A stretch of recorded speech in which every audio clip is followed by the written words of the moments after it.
The dust of the high desert settled on Jack Rourke's shoulders like a shroud. It coated his horse, his hat, and the very lining of his throat. Fort Kenner was not so much a fort as it was a scar on the landscape.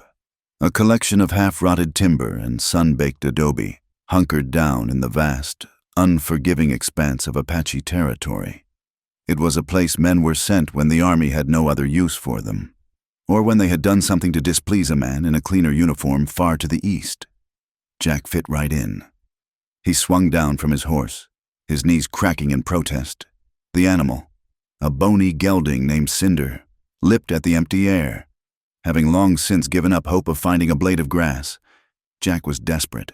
The last of his pay from a cattle drive that went bust near Tucson had vanished into a whiskey bottle and a bad hand of cards 3 days ago. All he had left was the horse, the saddle, and the colt at his hip, which was itself a burden.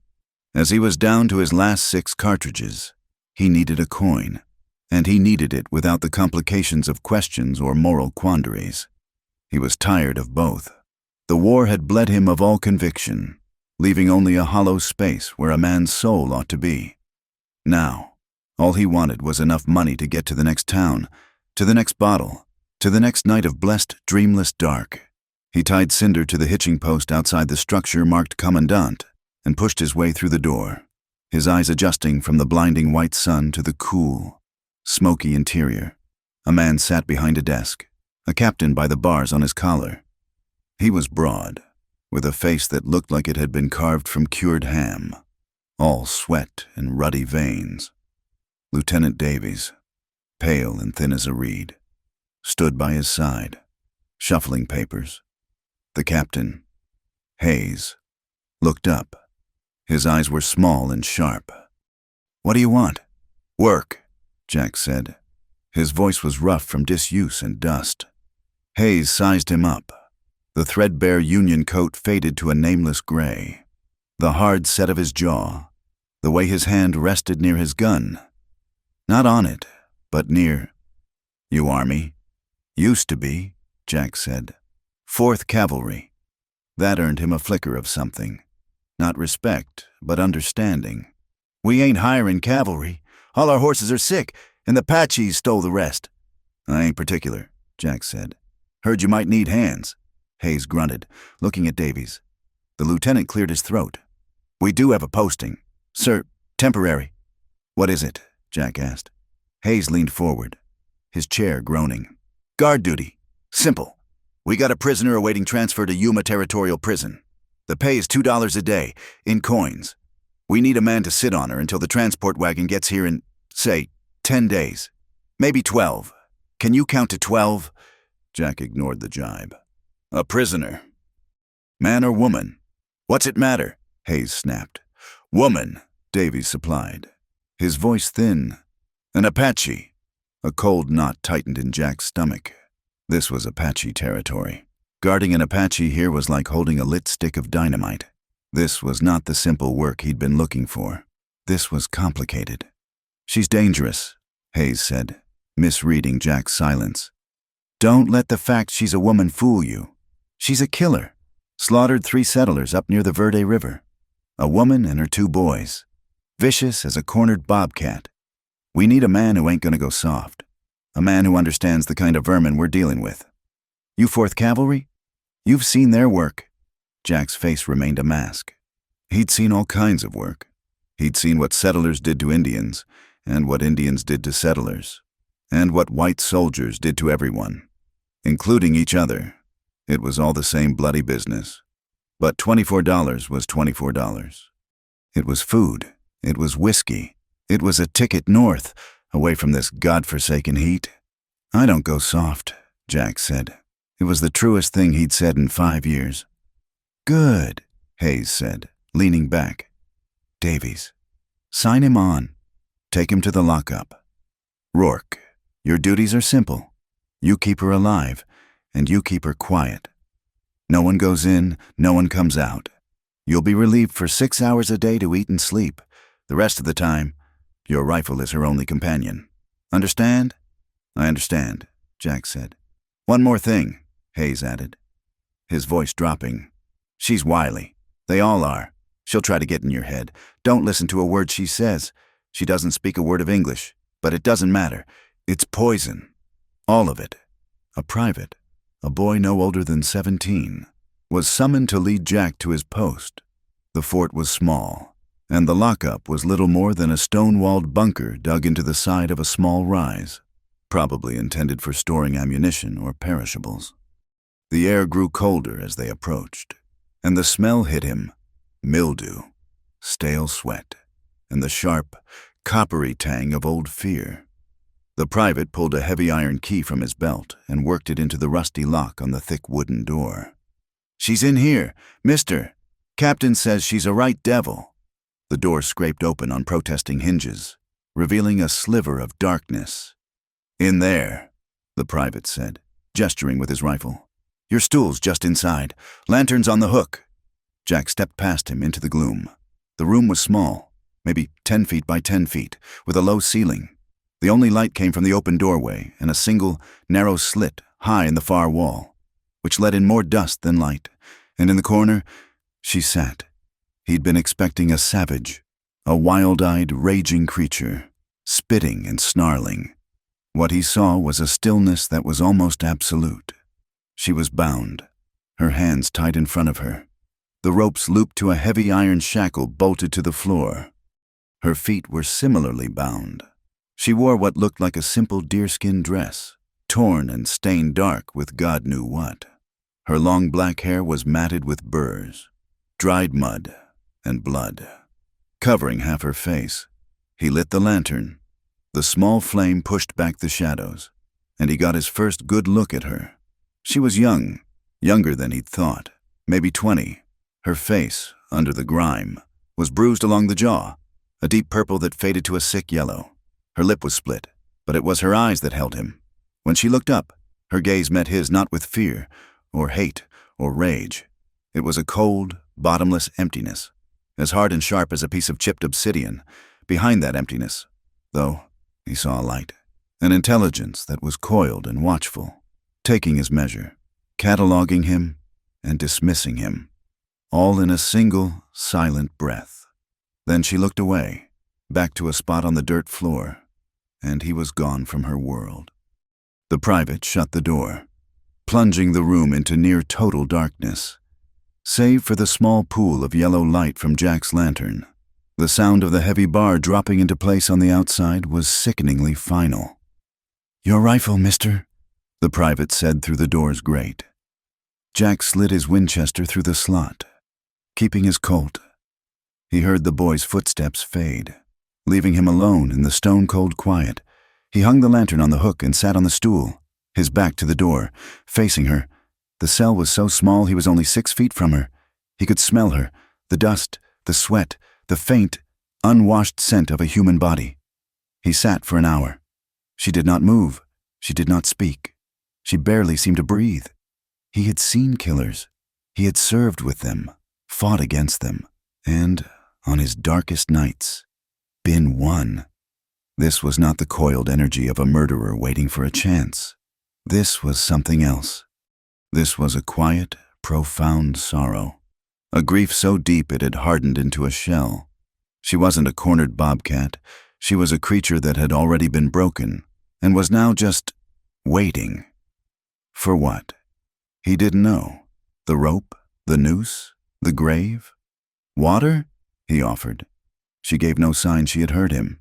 He unhooked his canteen and slid it across the floor. It stopped a foot from her. She didn't look at it. He sighed, the sound loud in the small space, and settled in. This was going to be a long 10 days. The days blurred into a monotonous, suffocating rhythm.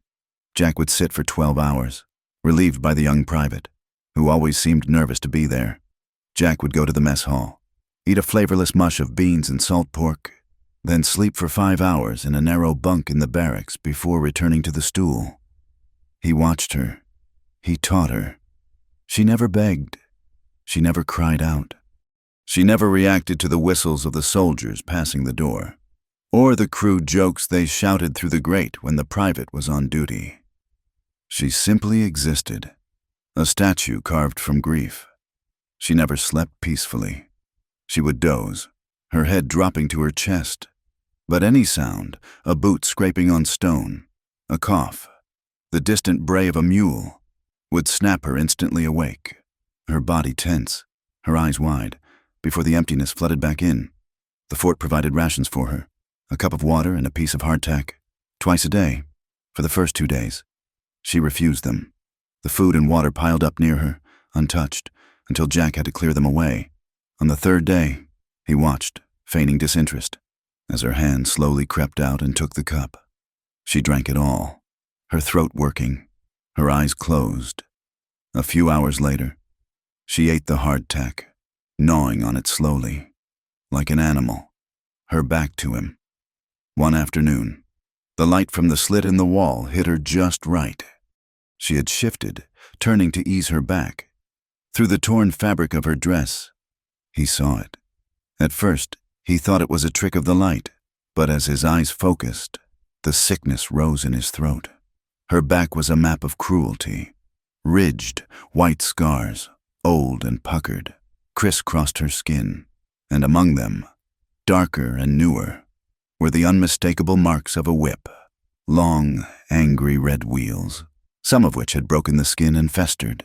Someone hadn't just captured her. They had taken their time. They had enjoyed their work. He found himself needing to know. He was a guard, paid to keep a killer locked up. But the man inside him, the one he'd tried so hard to bury, was beginning to stir. He found his answer in the bottom of a whiskey glass at the sutler's tent. Silas Grum was the fort's scout, when he was sober enough to ride, which was almost never. He was an old man, with a face like a dried apple and 2 fingers missing from his left hand, lost to frostbite, or a trap, or a bullet. The story changed. He was sitting alone, nursing a bottle. Jack bought a glass and sat opposite him. Silas eyed him. "You're the new dog watching the wolf." "So they tell me," Jack said. Silas snorted, pouring a generous measure into his tin cup.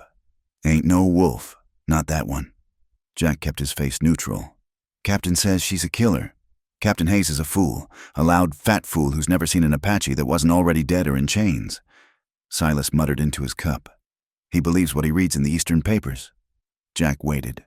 The old scout was drunk, and drunk men love to talk. "Chiricahua," Silas said, staring into the middle distance. "Her band. They came in under a white flag, down at Skeleton Creek. Old Natchez was leading 'em. He was tired. They were all tired. Starvin'. Promised a parley. Promised beef and blankets if they'd go to the reservation at San Carlos." He took a long, shuddering drink. "Army boys got jumpy. Or maybe just greedy. Someone fired. I don't know who. It doesn't matter. Once the first shot goes, they all go." His voice dropped. "They ran. The Apaches. The ones that were left. Women, old men, the soldiers. They didn't stop shooting. Just a turkey shoot. They ran 'em down. They didn't take prisoners. Not live ones." "The woman," Jack said, his voice low. "Found her hiding?" Silas whispered, his eyes suddenly sharp and full of a terrible, bleak light. "Hiding under a pile of her dead kin. Her sister. I think she'd been shot clean through. The girl, Tanai, had a knife. Fought like a cornered devil. Killed a trooper who tried to... well, you know." Silas spat on the floor. "So they brought her back. A trophy. The captain put it in his report that she led the raid. That she killed settlers. Settlers? Hell, she was just running." "They just needed someone to blame. Someone to show for all the ammunition they wasted." Jack finished his whiskey. It burned, but it couldn't burn away the cold that had settled in his gut. He returned to his post with this new, sick knowledge. The fort, which had seemed merely grim, now felt malevolent. The casual cruelty of the place had a focus. He heard the soldiers as they passed, their voices amplified by the stone corridor. They spoke of her, young, bored, and scared. They turned their fear into something ugly. "Heard she's a beauty under all that dirt," one voice, a young corporal, said. "I'd like to find out." Another laughed. "Shut up. They'll hang her before you get the chance. Hanging's too good. They ought to scalp her. An eye for an eye." Another voice, older, cut through. "Heard some bounty hunters are in the territory? Glanton's old boys. They pay silver for a live Apache, more for a scalp. Maybe we could sell her, split the coin." Jack's hand tightened on the stock of his rifle, his knuckles white. He closed his eyes, just for a second, and the smell of the damp stone was replaced by another smell. Pine resin, and roasting meat, and something else. Burning fat. He wasn't in Arizona. He was back in Georgia, 1864. The march to the sea, orders to clear a farmhouse. It was supposed to be empty. It wasn't. A woman, old and gray, and a child, a boy of 6 or 7. They were in the root cellar, huddled behind barrels of apples. His sergeant, a man named Cobb, had given the order. "Burn it. We can't spare the rations for prisoners," Jack had argued. "They're just a woman and a child. Sarge." Cobb had struck him, a backhand that split his lip. "Your job ain't to think, Rourke. It's to obey." When the flames took the dry roof, the screaming started, a high, thin sound from the woman, and a terrified, animal shriek from the boy. Jack had carried that sound for a decade. He'd carried it through battles and bars, through lonely nights and cold mornings. He opened his eyes. He looked at the cell door. He was being paid to guard the innocent while the guilty paid him. The irony tasted like ash.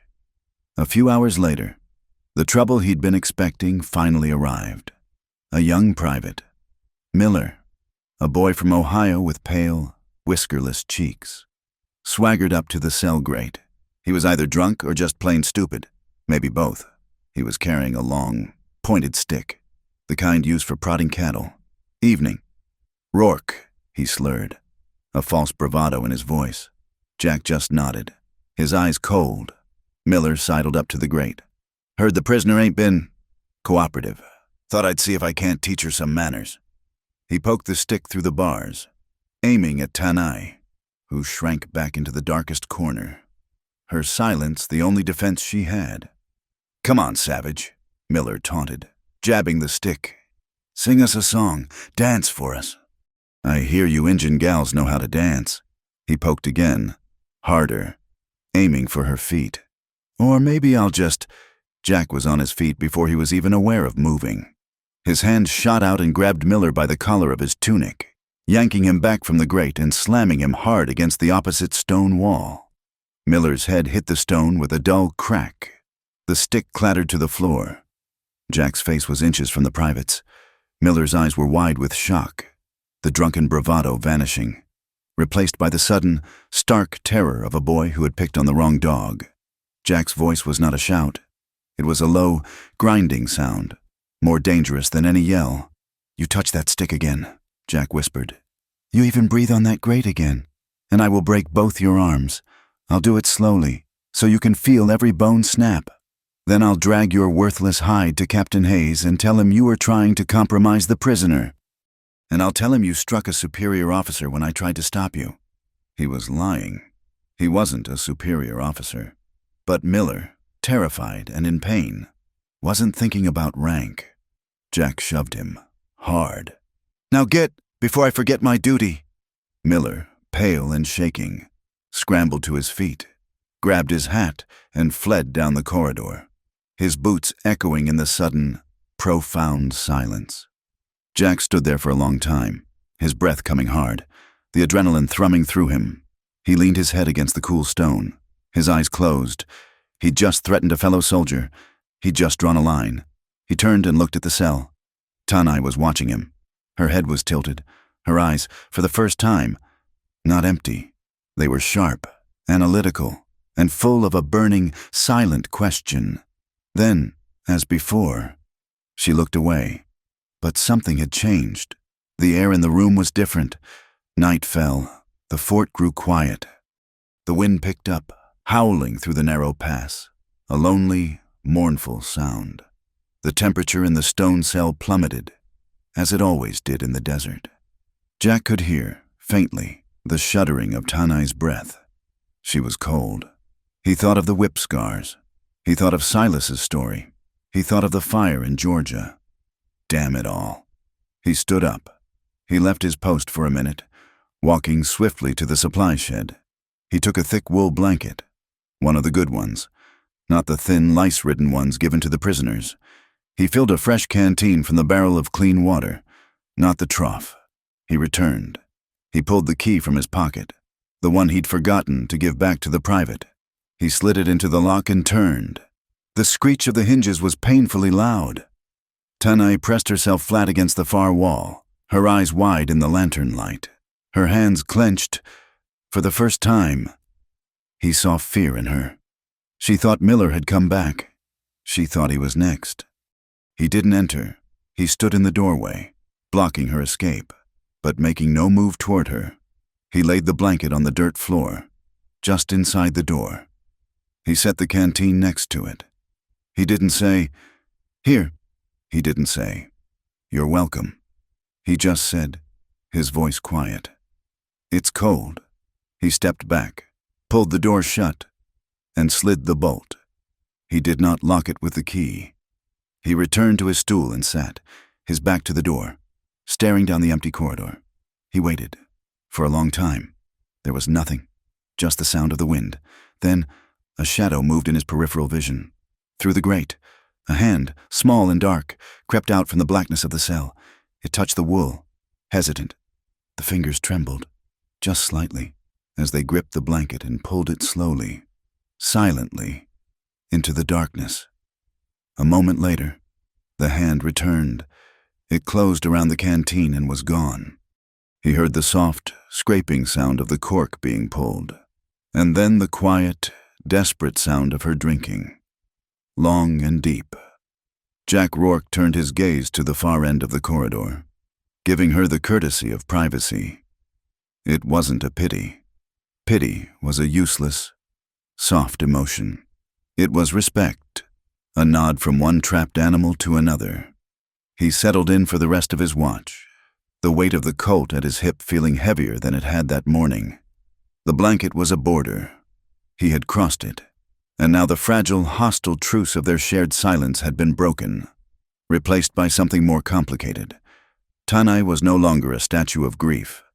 She ate the hardtack when he brought it, her movements slow and deliberate, her gaze fixed on the wall. She drank the water, and she watched him.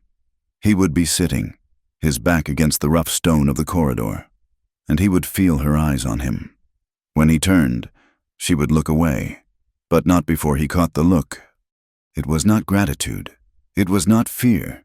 It was an assessment.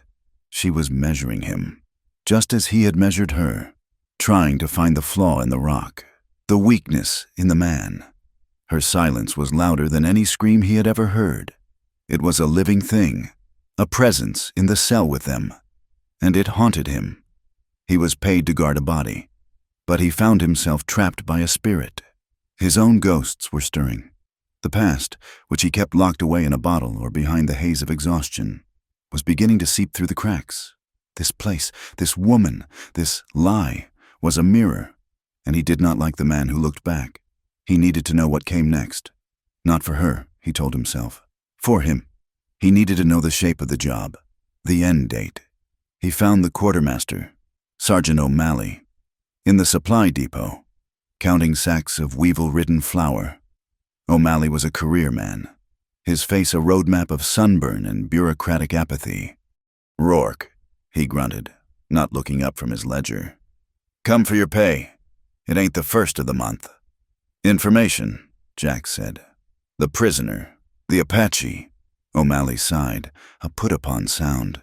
He licked his thumb and turned a page. "What about her?" "The transfer. To Yuma. When is it?" "Wagons due in 7 days," O'Malley said. "A supply train, coming up from Tucson. They'll take her on their way back." "Yuma Territorial Prison," Jack said. It sounded final. O'Malley chuckled, a dry, humorless sound. "That's what the paperwork says. Yuma. Funny, ain't it?"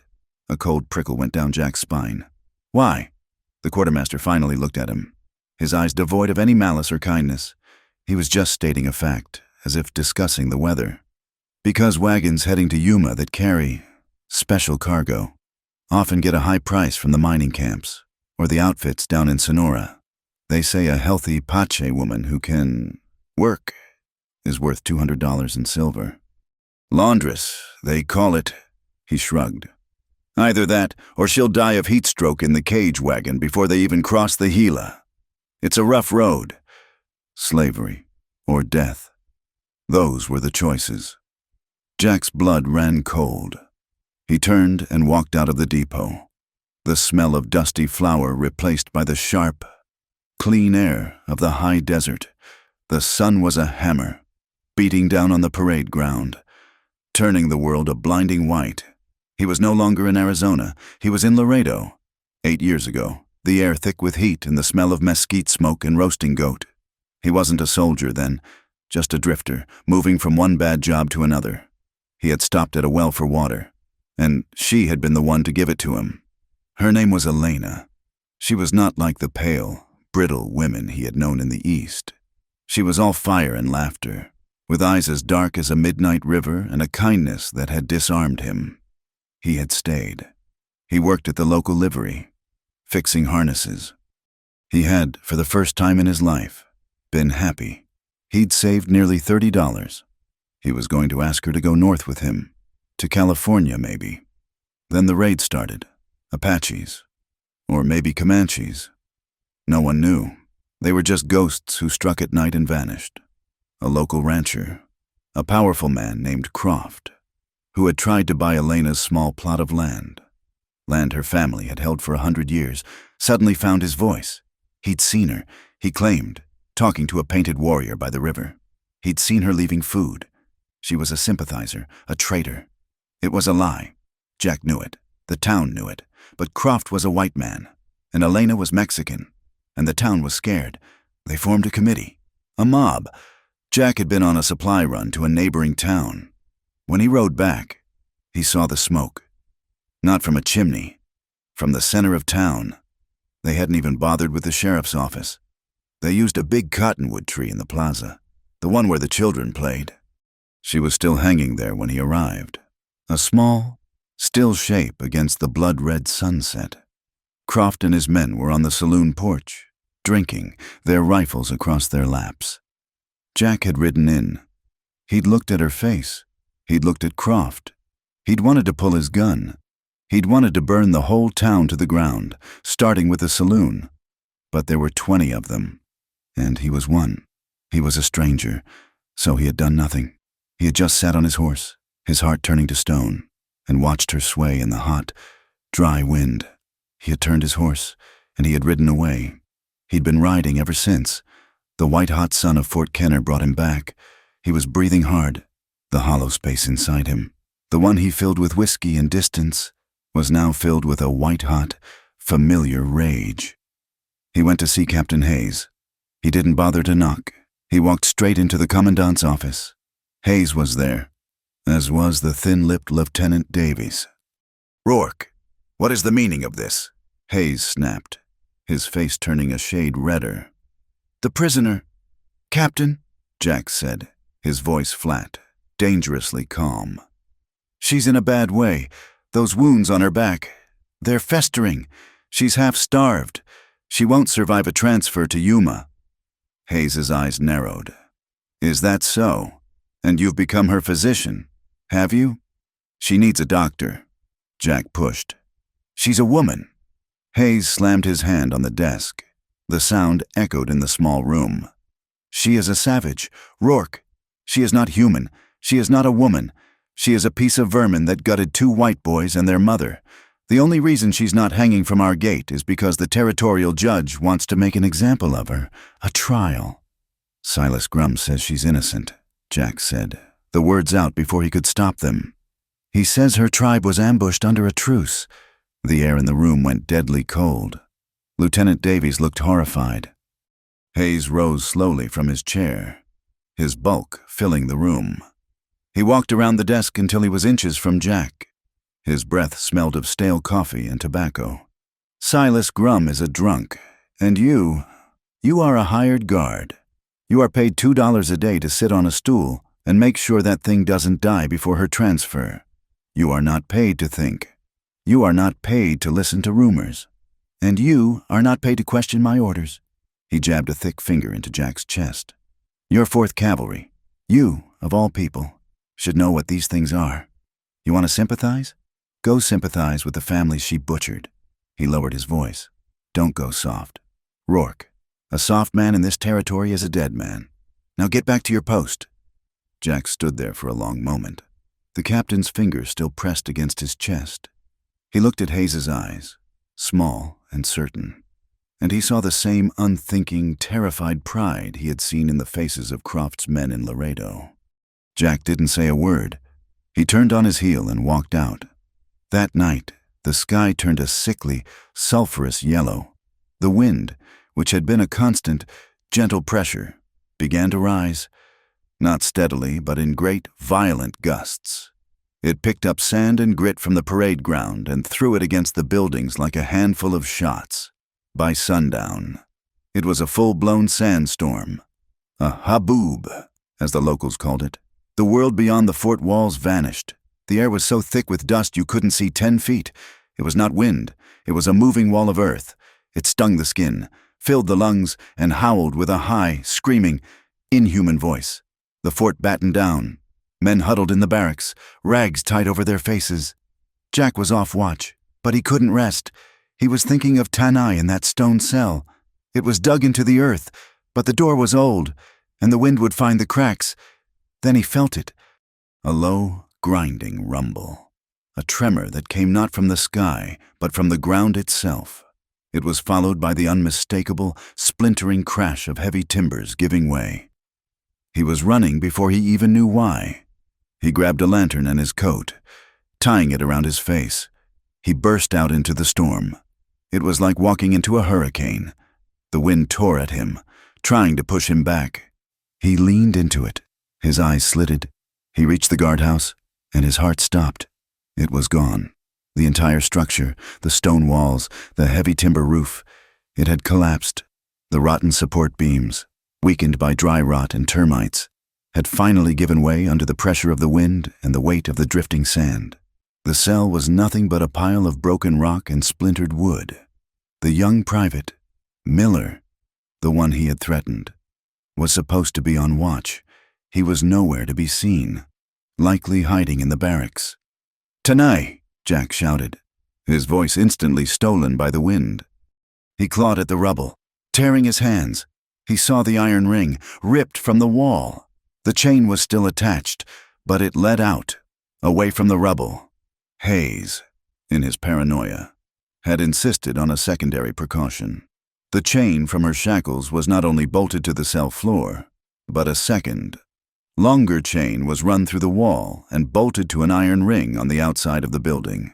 To prevent her from tunneling out, he followed the chain, his lantern held high. He found her 10 yards away, in what was left of the lee of the wall. She had been dragged or had crawled from the collapsing cell, but the chain had held her fast. She was completely exposed to the elements. She was half buried in sand, which had drifted against her like a snowbank. She was on her side, curled into a tight ball, her hands still bound in front of her. She was shivering so violently he could see it in the frantic light of the lantern.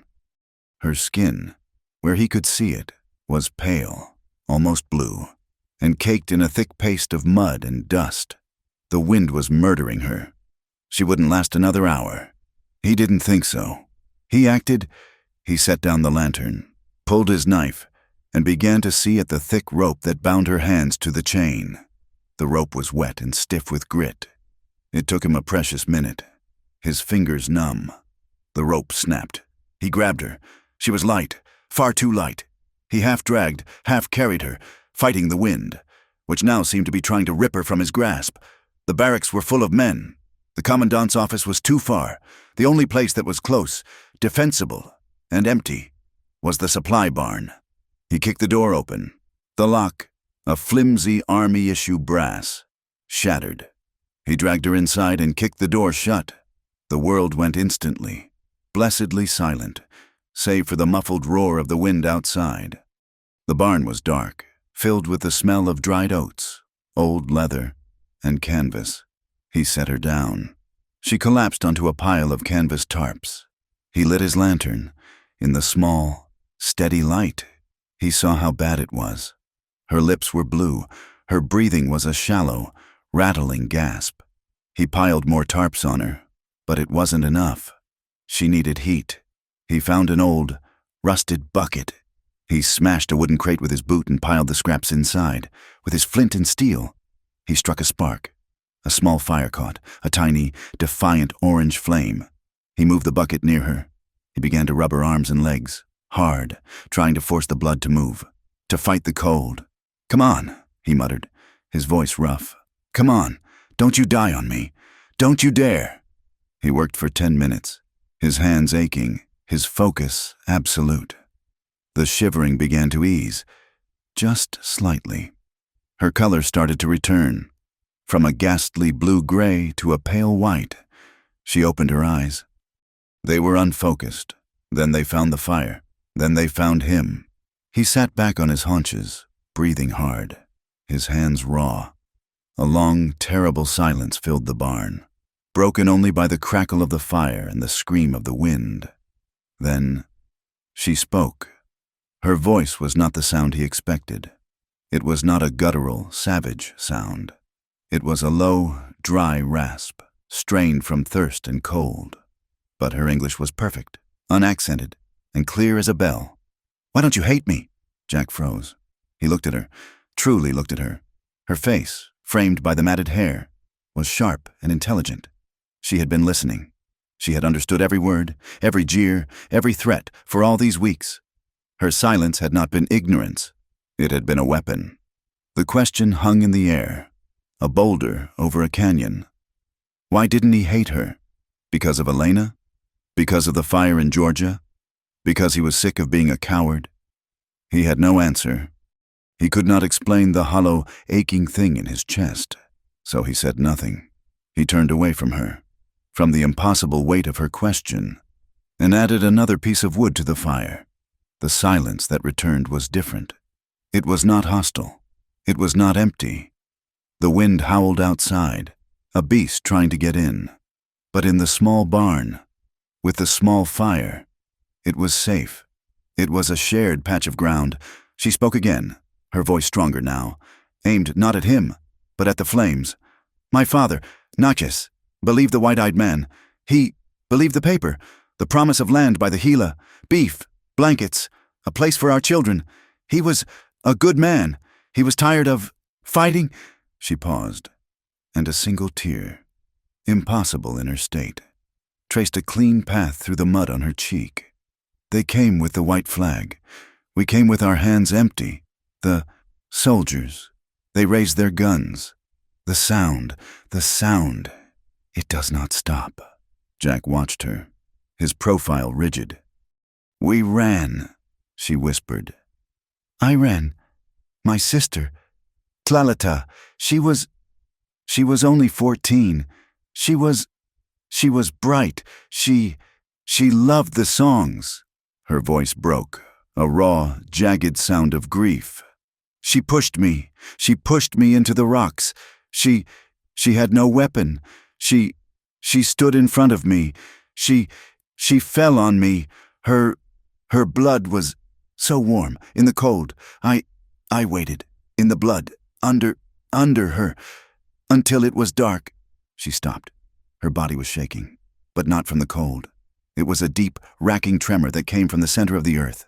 Jack sat, his fist clenched so tight his nails bit into his palm. The image of the burning farmhouse, the sound of the screaming boy. It all came rushing back, not as a memory, but as a living thing, wrapping around the story she had just told. Silas was right, every word. This woman wasn't a killer. She was a sacrifice. She was the only one left to carry the story, and they were going to kill her for it. She was surviving on nothing but stubborn dignity and the memory of her sister's blood. The storm raged all night. They did not speak again.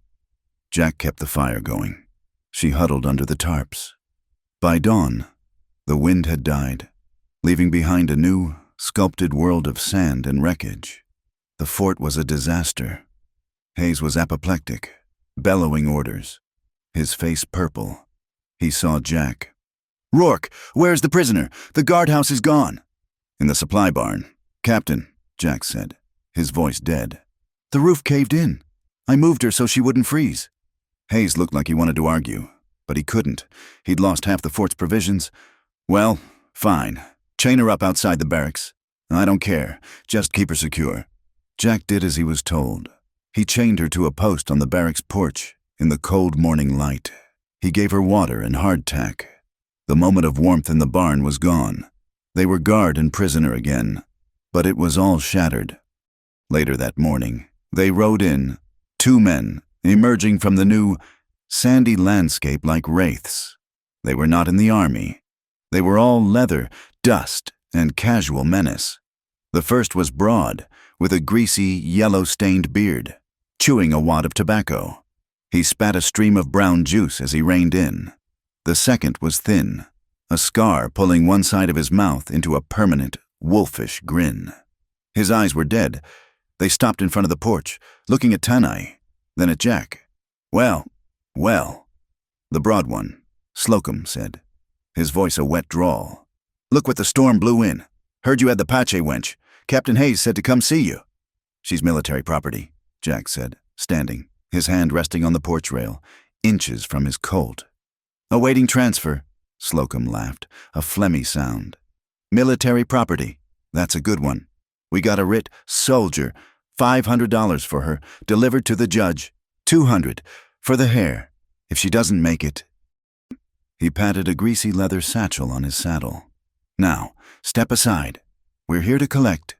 The scarred one, Elias, said nothing. He just watched Jack's hand. Jack didn't move. He stepped in front of the post Tanai was chained to. "I have my orders. No one goes near the prisoner." Slocum's smile vanished. His hand drifted to the large pistol on his hip. "You're making a powerful mistake. Boy, we got business with the captain. He's gonna sell her to us, one way or another." "Then you'll have to wait," Jack said. Slocum stared at him, his eyes full of malice. He looked at Elias. Elias gave a tiny, almost invisible shake of his head. "Not here. Not now. Have it your way, soldier." Slocum snarled. "We'll be back." They wheeled their horses around and rode toward the commandant's office. Jack watched them go. He knew, with a certainty that settled in his stomach like lead, that they were telling the truth. Hayes wasn't sending her to Yuma. He was selling her to these two. The transfer, the judge, it was all a lie. They would take her out into the desert, and she would simply disappear. Night fell. The air was frigid and sharp, the sky a vast, empty bowl of stars. Jack sat on the porch steps, his rifle across his knees. Tanai was huddled in her blanket, chained to the post behind him. He was out of time. They all were. He pulled his sheath knife, the one he'd used to cut her free from the chain. The blade was dull. He pulled the small, smooth whetstone from his saddlebag. He began to sharpen the knife. The sound was slow, rhythmic. Shing, a long pull across the stone. Shing, the sound of steel on stone, the sound of a decision being made. He stared at the blade, at the razor-fine edge he was honing. He looked up, past the broken walls of the fort, to the dark, silent line of the desert horizon. Freedom or death. He looked back. Tanai was watching him. Her eyes, dark and knowing in the starlight, were fixed on the knife. Then they moved to him. She knew. The silence of the fort at 3 a.m. was a heavy, suffocating blanket. The wind had finally died down, leaving the air brittle and cold. Jack Rourke sat on the porch of the barracks, the rifle across his lap a useless weight against the decision he had already made. He listened to the rhythm of the camp, the snoring of the men inside the barracks, the distant stomp of a mule in the corral, the pacing of the sentry on the north wall. He knew the rotation. Private Miller, the boy he had threatened, was on the gate. Miller was lazy and likely asleep or huddled over a small fire, staring into nothing. Jack stood up slowly, his joints popping. He turned to the post where Tanai was huddled. She was awake. She had not slept. Her eyes caught the glint of the starlight, wide and waiting. He knelt beside her. The chain that bound her to the post was thick, but the lock was a standard army issue, rusted and simple. He didn't use a key. He pulled a thin, stiff piece of wire from his pocket, a straightened tension spring from a broken trap he had found in the supply shed. He worked it into the keyhole. He could feel her breath hitch, a small, sharp sound in the quiet. She didn't move away. She leaned in, watching his hands. There was a soft click that sounded like a gunshot to Jack's ears. The shackle fell open.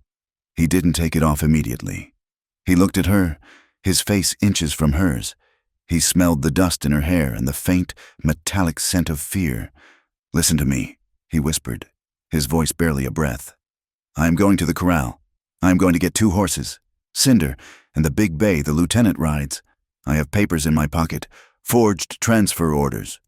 If we are stopped, you are my prisoner, and I am taking you to Tucson on special assignment." He paused, his eyes searching hers.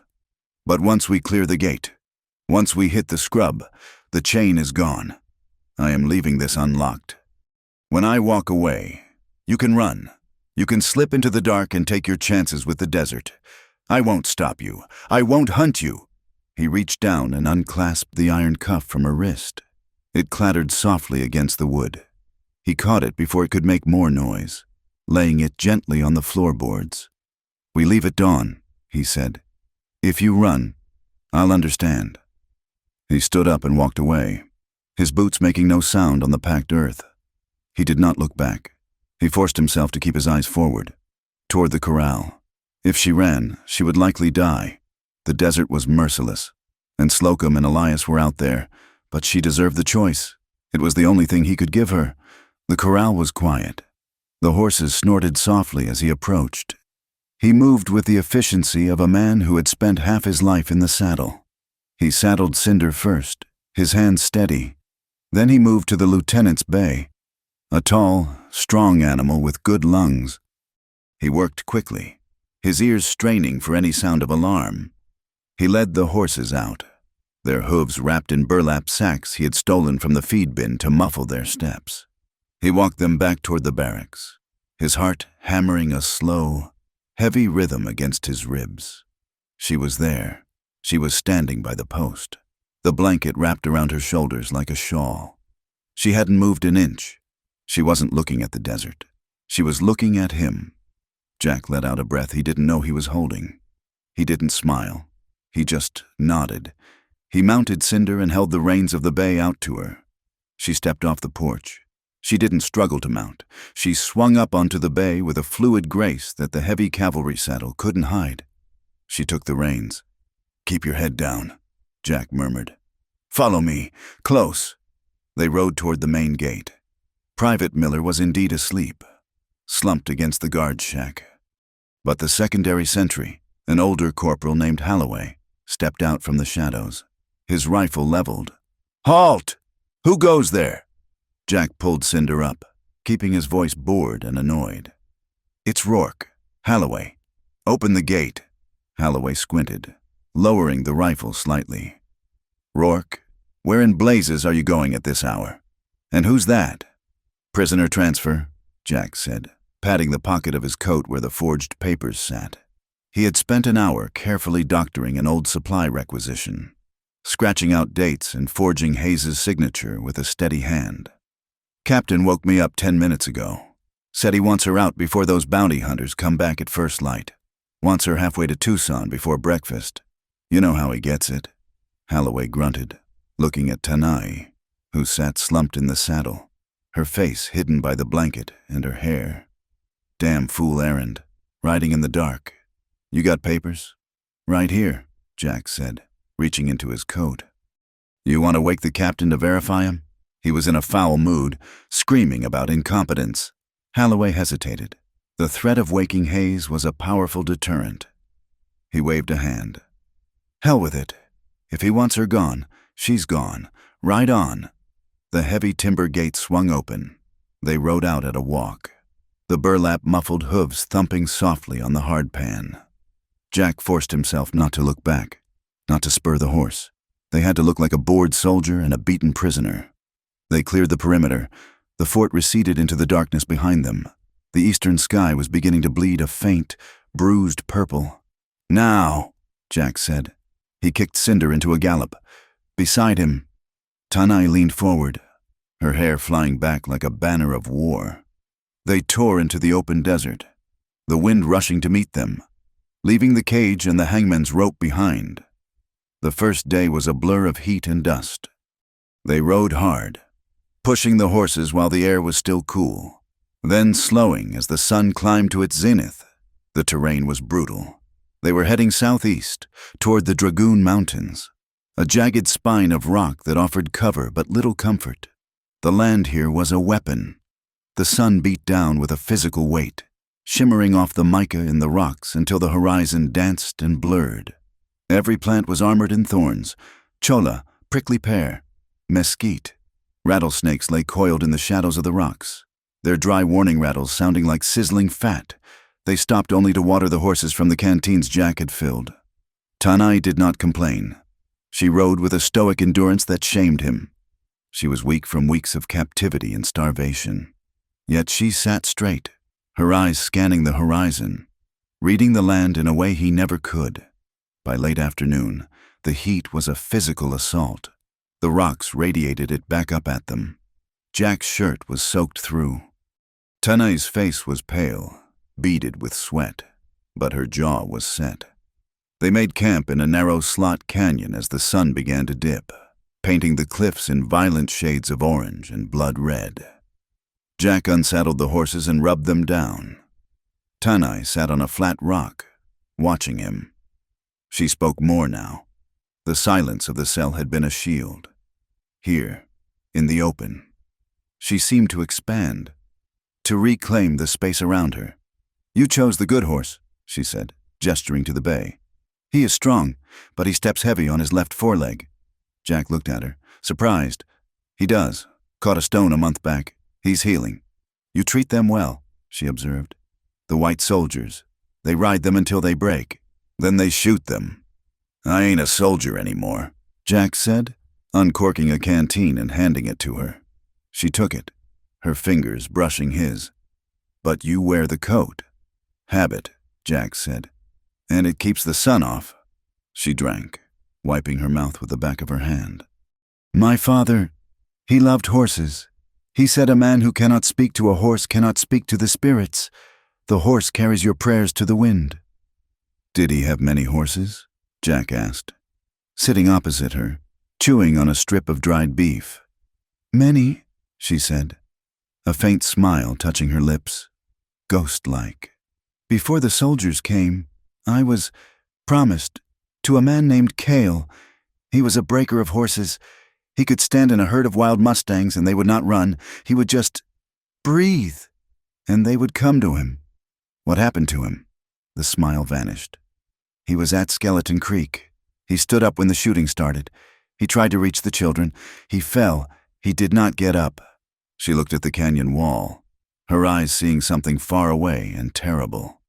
"We believe, my people, we believe the dead stay with us until the songs are sung, until the mourning is done. But the soldiers, they would not let us sing. They shouted. They struck us. They said our noise was devilry." She looked at Jack, her gaze piercing. "How do the dead find their way if there is silence? Kale is wandering. He is lost in the smoke." Jack swallowed hard. The beef tasted like dust in his mouth. "I don't know," he said softly. "I truly don't know." The second day was harder. They had to leave the flatlands and climb into the rocky foothills to avoid a cavalry patrol Jack had spotted through his field glasses, dust rising in a distinct column to the north. The climb was treacherous. Loose shale slid under the horses' hooves. The air grew thinner, though no cooler. That evening, they found a dry riverbed, a wash lined with twisted cottonwoods that offered a canopy of leaves. There was no water, but the shade was a blessing. Jack built a small fire, keeping it deep in a pit to hide the light. The twilight settled over them, bringing with it a chorus of crickets and the lonely cry of a coyote. He was cleaning his rifle, the rhythmic click-clack of the lever the only sound. When he heard it, it was barely a whisper at first, a low, humming melody that seemed to rise from the earth itself. Tanai was sitting on the other side of the fire, her knees drawn up to her chest, rocking slightly. She was singing. It was a mournful, minor key sound. The words unintelligible to him, but the feeling unmistakable. It was a lullaby, but it carried the weight of a dirge.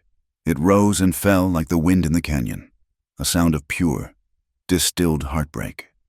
Jack stopped cleaning the rifle. He sat perfectly still, afraid that any movement would shatter the moment. She was singing for Cale. She was singing for her sister. She was singing for the ghosts that trailed behind them in the dust. The song ended on a high, keening note that cut off abruptly. Tanai let out a long sigh and stretched her legs out. She winced, a sharp intake of breath. Jack set the rifle down. "Let me see." "It is nothing," she said, pulling her feet under her skirt. "Let me see," he repeated, gently but firmly. He moved around the fire.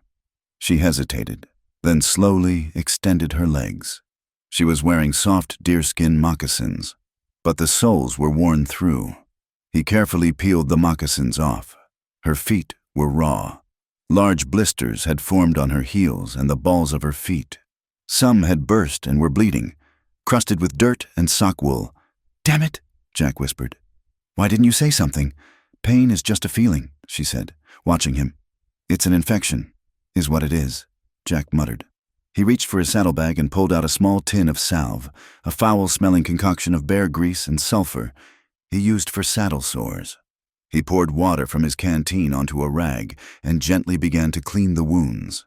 She flinched as the water hit the raw skin, her hands shooting out and gripping his shoulder. Her fingers dug into his coat. "Sorry," he said, looking up. Their faces were close. The firelight danced in her eyes, which were wide and dark. She didn't let go of his shoulder. He dried her feet and applied the salve. His hands, calloused and rough from years of war and labor, were surprisingly gentle. He wrapped her feet in clean strips of linen he kept for bandages. When he finished, he didn't pull away immediately. His hand rested on her ankle. Her hand was still on his shoulder. The air between them, previously filled with the tension of survival, shifted. It grew thick, charged with a sudden, terrifying awareness of the other. She was not a prisoner. He was not a guard. They were a man and a woman, alone in a vast, empty world. "Jack," she said. It was the first time she had used his name. He looked at her, his heart beating in his throat. "Thank you," she whispered. He nodded, unable to speak, and pulled back, retreating to his side of the fire. But the warmth of her skin stayed on his fingertips for hours. The third day brought terror. They were navigating a narrow pass when a bullet spanged off the rock face 3 feet from Tanai's head. The crack of the rifle rolled through the canyon a second later. "Ride!" Jack roared, slapping the rump of her horse. They scrambled up a scree slope, hooves clattering violently. 2 riders appeared on the ridge below, Slocum and Elias. They had cut the sign. They had found the trail. Bullets whined around them like angry hornets. They crested the ridge and plunged down into a labyrinth of boulders. Jack led them deep into a fissure in the rock, a hidden cave entrance obscured by creosote bush. They practically fell off their horses, dragging the animals into the deep shadows of the cave. They stood in the gloom, chests heaving, the horses blowing hard. The sound of pursuit echoed outside, shouts, the clatter of hooves, but then faded as the bounty hunters moved past, losing the trail in the rocks. They were safe, for the moment, but the cave was small. They were pressed together in the semi-darkness, the smell of horse sweat and adrenaline pungent in the air. Tanai slid down the wall and sat on the sandy floor, her arms wrapped around herself. She was shaking. Jack checked the horses, checked his rifle, then sat beside her. The fear was slowly ebbing, leaving behind a raw, exposed nerve. "They are close," Tanai said, her voice hollow. "They smell the money." "We lost them," Jack said, though he knew it was temporary. "We'll wait until dark." "Why?" she asked suddenly, turning to him. "Why do you do this? You could have left me. You could have turned me in. You are one of them.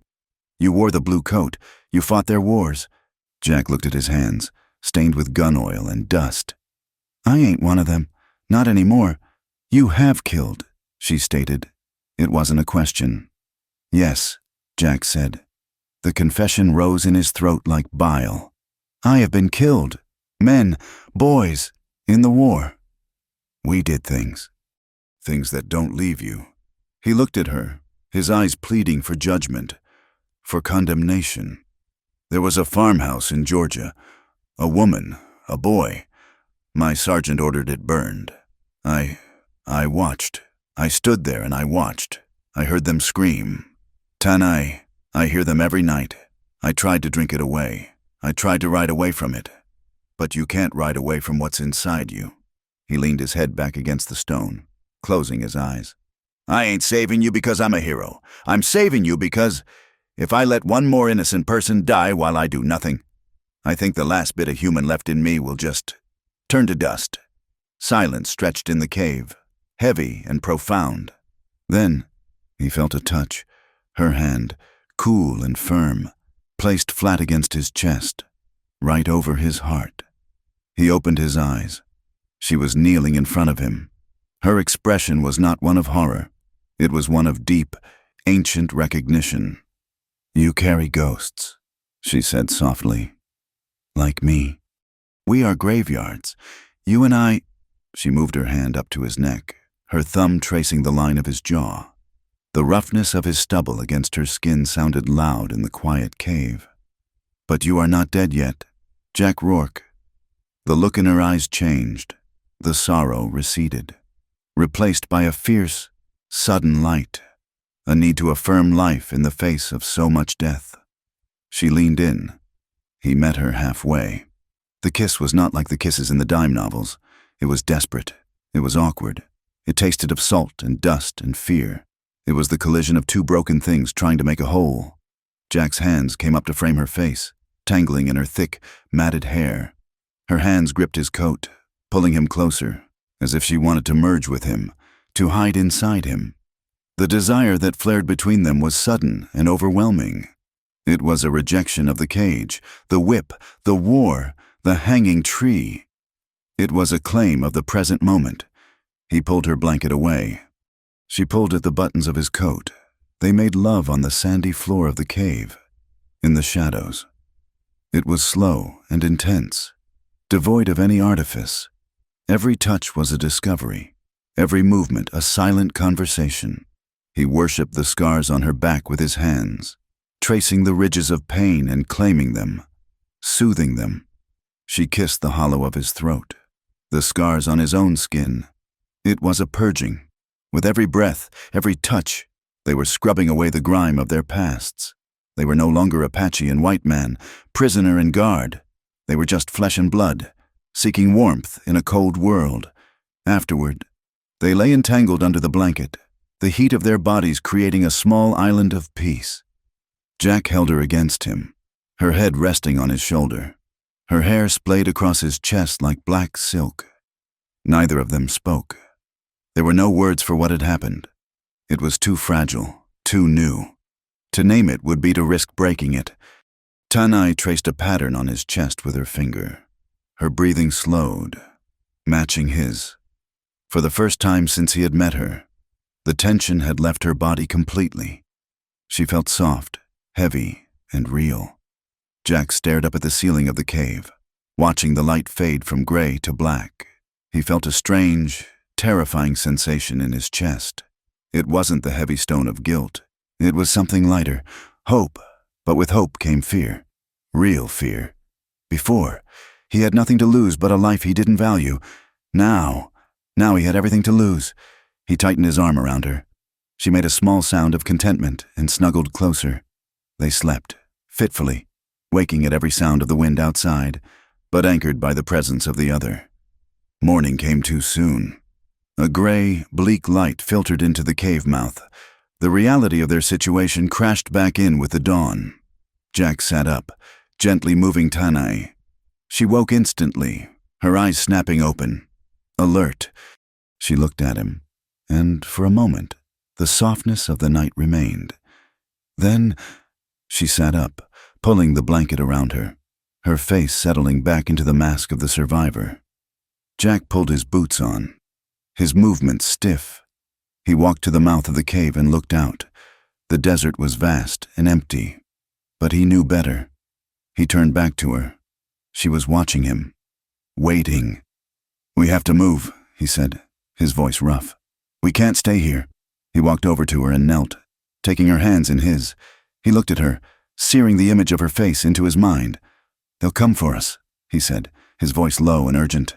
"Slocum and Elias, the army, they won't stop, not ever." Tanai squeezed his hands. Her gaze was steady, iron hard. "Then let them come," she said. "I am not in the cage anymore." Jack nodded. He helped her stand. They gathered their things, saddled the horses, and rode out into the blinding light, leaving the sanctuary of the cave behind, bound now by something stronger than chains and more dangerous than any law. They had a destination. It was not a place, but a rumor, a whisper Tanai carried from her father, the Mogollon Rim, a great stone wall that cut across the territory, a place where the desert gave way to pine forests and high, cold air. Hidden deep within its canyons, her father had believed, a small band of their people still lived, free and unseen. "They are ghosts," Tanai had said, her eyes on the northern horizon. "But they are our ghosts." Jack had no better plan. The desert was an anvil, and Slocum was the hammer. To stay still was to be crushed, he agreed. They turned north, leaving the sun-baked flatlands and climbing into a new world of fractured rock and twisted juniper. The journey changed. The desperate, frantic flight from Fort Kenner became a grueling, methodical march. The land grew harder, and so did the days. The heat of the low desert was replaced by the biting cold of the high country nights. One blanket was not enough. They slept, huddled together, a necessity that had transcended the passion of the cave, becoming a simple, profound act of survival. They were two bodies against the cold, sharing breath, their hearts beating in a slow, tired rhythm. Their food ran out. The last of the hardtack and dried beef was gone. Jack's rifle was a heavy, useless burden. A shot would echo for miles, a dinner bell for Slocum and his men. He was reduced to snares, catching 2 scrawny rabbits in 3 days. Tanai, however, began to see the land not as an enemy, but as a larder. She dug roots, sharp and bitter, that filled the belly. She pointed out berries that were safe to eat, and leaves that, when chewed, eased the pang of thirst. But the toll of the journey was deeper than hunger. Weeks of near starvation in the fort, the festering whip scars on her back, and the constant draining fear had worn Tanai down to a raw nerve. It began with a chill, a shiver that had nothing to do with the wind. Jack saw it as they made a cold camp, the sun disappearing behind the jagged peaks, stealing all warmth from the world. "You're cold," he said, pulling the blanket tighter around her. "I am always cold," she whispered, but her teeth were chattering. By midnight, she was burning. The fever came on her like a predator, swift and vicious. She fell into a delirium, her eyes open but seeing a different world, a world of shadows and smoke. She cried out in her own language, her voice high and thin, her hands plucking at the blanket. She called for Tlaleta, she called for Kale. She spoke to her father, her words a torrent of grief and terror. Jack was paralyzed by a new kind of fear. This was not a bullet. It was not a man. He could not fight it. He could not reason with it. He watched, helpless, as she was dragged under. When morning came, she could not stand. She could not ride. "Tanai," he said, shaking her. "Tanai, we have to move." Her eyes rolled to him, slick with fever, but there was no recognition. A cold, iron hand of desperation closed around Jack's throat. He was a man who had walked away from everything, a man who had prided himself on needing nothing. And in this desolate, wind-scoured canyon, he realized he could not, would not lose her. The hollow man was gone, and this new man, this terrified man, would carry her through hell if he had to.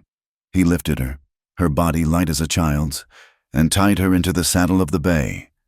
He led the horse, his own hand on the pommel, feeling her sway. For an hour, they climbed. Then she slipped, the ropes biting into her. and her head lolled back, a low moan escaping her lips. It was not enough. He untied her and pulled her onto Cinder. In front of him, he held her with one arm, the reins in his other hand, and they rode. But Cinder was stumbling, carrying double, and the pace was agonizing. He dismounted. He pulled Tanai from the saddle and lifted her into his arms. He began to walk. He led the horses, Cinder and the bay, with the reins looped over his aching shoulder. He carried Tanai, her head resting on his chest, her breath a hot, shallow puff against his neck. He walked for hours. His legs turned to stone, then to fire. His lungs burned. The world narrowed to the next step, the next loose rock, the next gasping breath. He did not know where he was going. He was just moving. He would not stop. Just as the sun began to slip, when his vision was graying at the edges and his legs were buckling, he saw it. It was not a camp.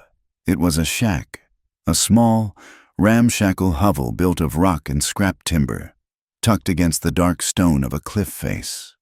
A failed prospector's dream. He stumbled toward it, his last reserve of strength flooding back. He kicked open the door, which hung on one leather hinge.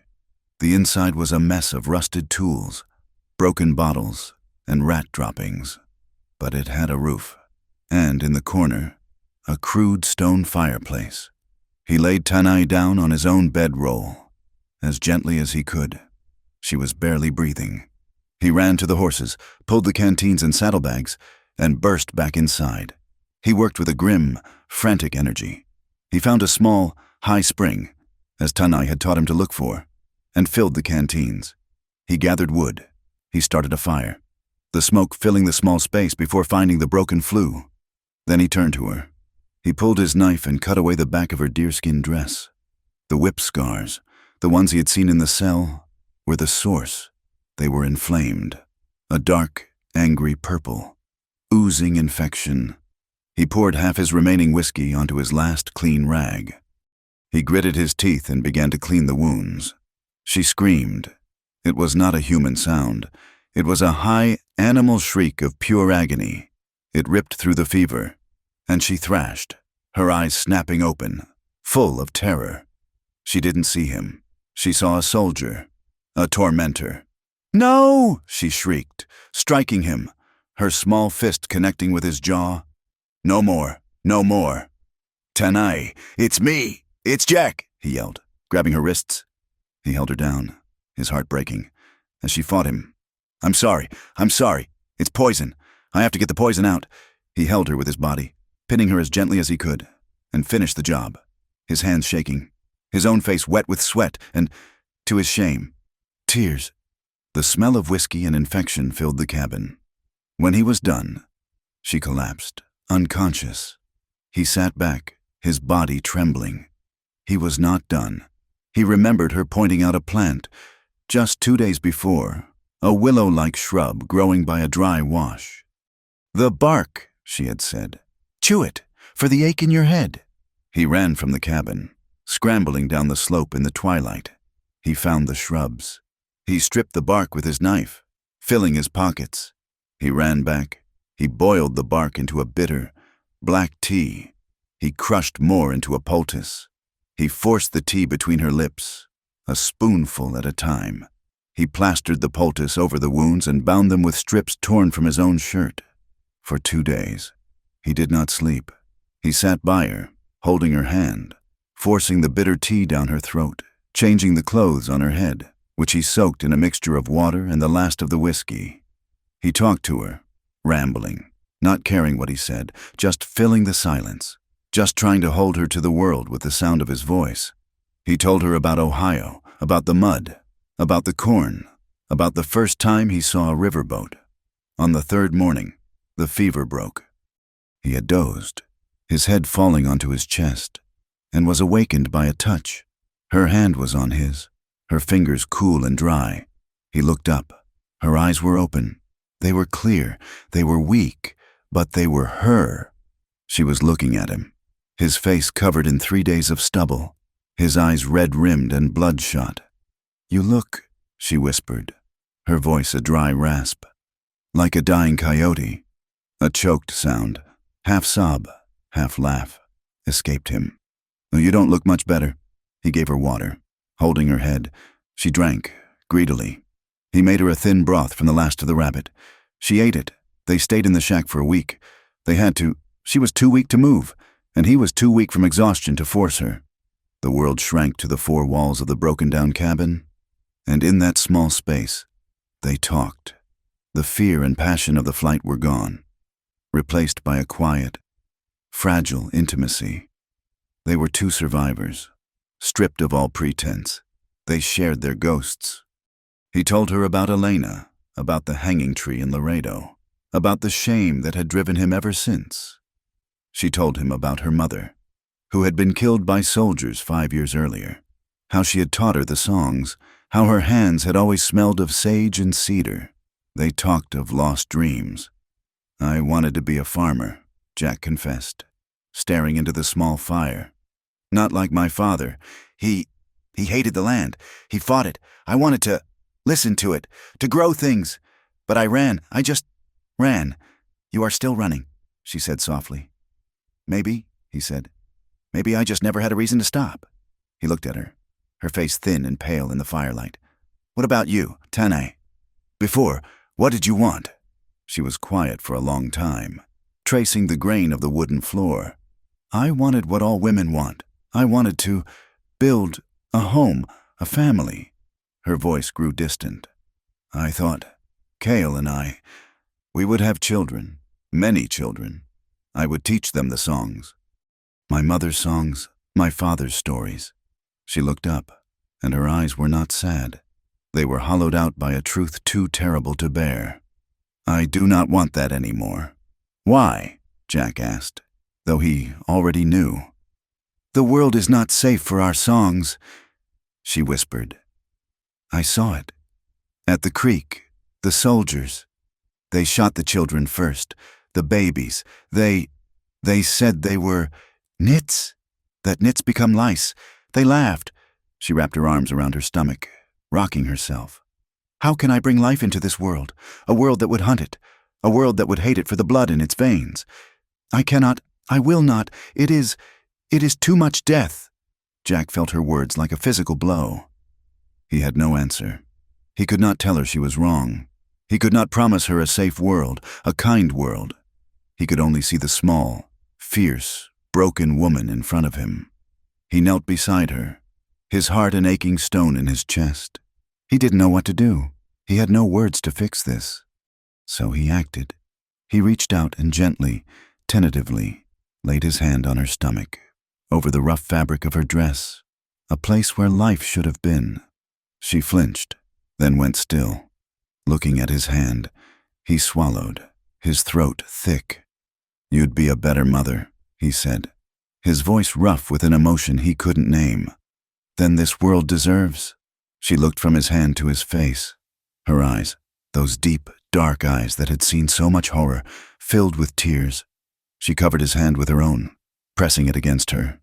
They knelt there, in the dust and grime of a forgotten cabin, surrounded by ghosts.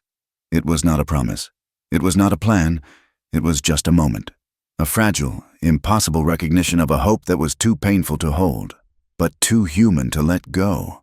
The moment, like all moments of peace, was shattered by the sound of a voice, a loud, wet drawl that echoed from the ridge above. Well, look at the little lovebirds. Come on out, soldier man. We know you're in there. We saw the smoke. Slocum." Jack was on his feet in an instant, the fragile hope replaced by a cold, hard dread. He grabbed his rifle. "Stay down," he hissed to Tanae. "And stay away from the window." He peered through a crack in the timber. He saw them, Slocum and Elias and 2 others, a full posse. They were on the ridge, 200 yards out, using the rocks for cover. They were trapped. "Go to hell, Slocum!" Jack yelled, his voice tight. Slocum's laugh was a greasy bark. "Tempting, but I got business first. Just give us the girl. We'll even let you keep your horse. You're a white man. You don't need to die for that." "You're a liar," Jack shouted back. "Maybe so," Slocum called. "But I got 4 rifles, and you got 1, and you're in a box. Do the math. Soldier! A bullet splintered the door frame. A deafening crack. Jack fired back, aiming for the puff of smoke. He heard a curse. He'd made them duck, but it was not enough. He looked around, frantic. The shack was a death trap. Then he saw it. The fireplace. The back of it was crude stone, but the flue above was just a wide, broken-out hole in the wall, where the original builder had given up. "Tanae," he said, his voice urgent. "The chimney, the opening. Can you fit?" She was already moving. Her strength, her fire, had returned with the danger. She looked at the opening. She nodded. "The horses," Jack said. "They're in the ravine just behind the shack, hidden from the ridge. Get to them. Take Cinder. He's faster." "What about you?" she said, her eyes wide. "I'm right behind you." He lied. He grabbed the small, half-empty tin of whiskey-soaked bark. He threw it onto the embers of the fire. It went up with a whoosh, a cloud of thick, acrid smoke. "Go, now!" Tanae scrambled up the rocks and squeezed through the opening, disappearing. Jack ran to the window. He fired. Crack. He levered. Fired again. Crack. He heard Slocum yelling. "He's trying to smoke us out. Go around. Go around." Jack ran to the fireplace. He threw his saddlebag through the opening. He heard footsteps, the sound of men crashing through the brush, coming for the front door. He dove through the opening, scraping his back, and landed hard on the shale slope behind the shack. He saw Tanae. She had the horses. She was already mounted on the bay, holding Cinder's reins. "Go!" he screamed, running toward her. A shot rang out from the side of the shack. Elias! The scarred man was fast. Jack felt a blow, a violent, red-hot hammer striking his left arm. It spun him around, the force of it knocking him to his knees. The world went white with pain. He looked down. A dark, flowering stain was spreading rapidly across his sleeve. "Jack!" Tanae screamed. He gritted his teeth, grabbing his arm. He staggered to Cinder, pulled himself into the saddle with his good hand. Tanae didn't wait. She grabbed Cinder's reins, yanking the horse's head around, and kicked the bay into a hard gallop. Pulling Jack's horse along with hers, they plunged into the ravine, bullets snapping at the rocks above them, a shower of stone chips raining down. They rode for a mile, 2 miles, a desperate, lung-bursting flight, before Jack could not hold on any longer. The world was tilting, the sound of the hooves fading, the rocks blurring into a gray smear. He was cold, so cold. "Tanae," he gasped. "Stop, Stop!" He fell from the saddle, landing in a heap in the dust. The roles were reversed. He was the one who was broken. He was the burden. She was off her horse in an instant, her face a mask of cold, fierce concentration. The fear was gone. The weakness was gone. She was Tanae, the survivor. She pulled her knife, his knife, and slit his sleeve from cuff to shoulder. The wound was a ragged, ugly hole, pumping a steady, dark stream of blood into the dust. She looked at it, then at him, then at the world around them. She made a decision. She ran to the horses, pulled the canteens and the last of the linen strips. She found the pressure point high in his armpit, pressing her thumb into it, and the flow of blood slowed. He cried out, the pain a bright, sharp agony. "Be still," she commanded, her voice the one he had heard in the fort, the voice of cold iron. She washed the wound with the last of the clean water. She packed it with the sulfur salve, her hands moving with a surgeon's precision. She bound it, wrapping the linen so tightly he saw stars. When she was done, the bleeding had stopped, but the blood loss had taken its toll. He began to shake, a deep, racking tremor that started in his bones. His teeth chattered. "Cold," he whispered. "So cold." She pulled his bedroll and wrapped him in it. It wasn't enough. She lay down on the hard, rocky ground and pulled him against her, her arms locking around his chest. She pressed her body to his, forcing her own warmth into his shaking, failing frame. He trembled, his body betraying him. He was a child, weak and dying. She held him, her face pressed into his hair. She began to speak, her voice low and rhythmic, in her own language. It was not the mournful lullaby he had heard by the fire. It was not a song of grief. It was a chant, a hard, strong, defiant sound, a song of strength, a song to fight the darkness, to hold a spirit to the earth. He clung to her, the only solid thing in a world that was fading to black. And she held him. She was the anchor. She was the guardian, and she would not let him go. Tanai's chant was a desperate prayer, a thin thread of will holding Jack to the world. But the bullet had delivered a deeper poison. The tight binding had saved him from bleeding to death, but it had trapped the filth of the high desert deep in his flesh. By the next day, the wound was no longer a clean hole. It was a swollen, purple-black mass, radiating a sickly heat that had nothing to do with the sun.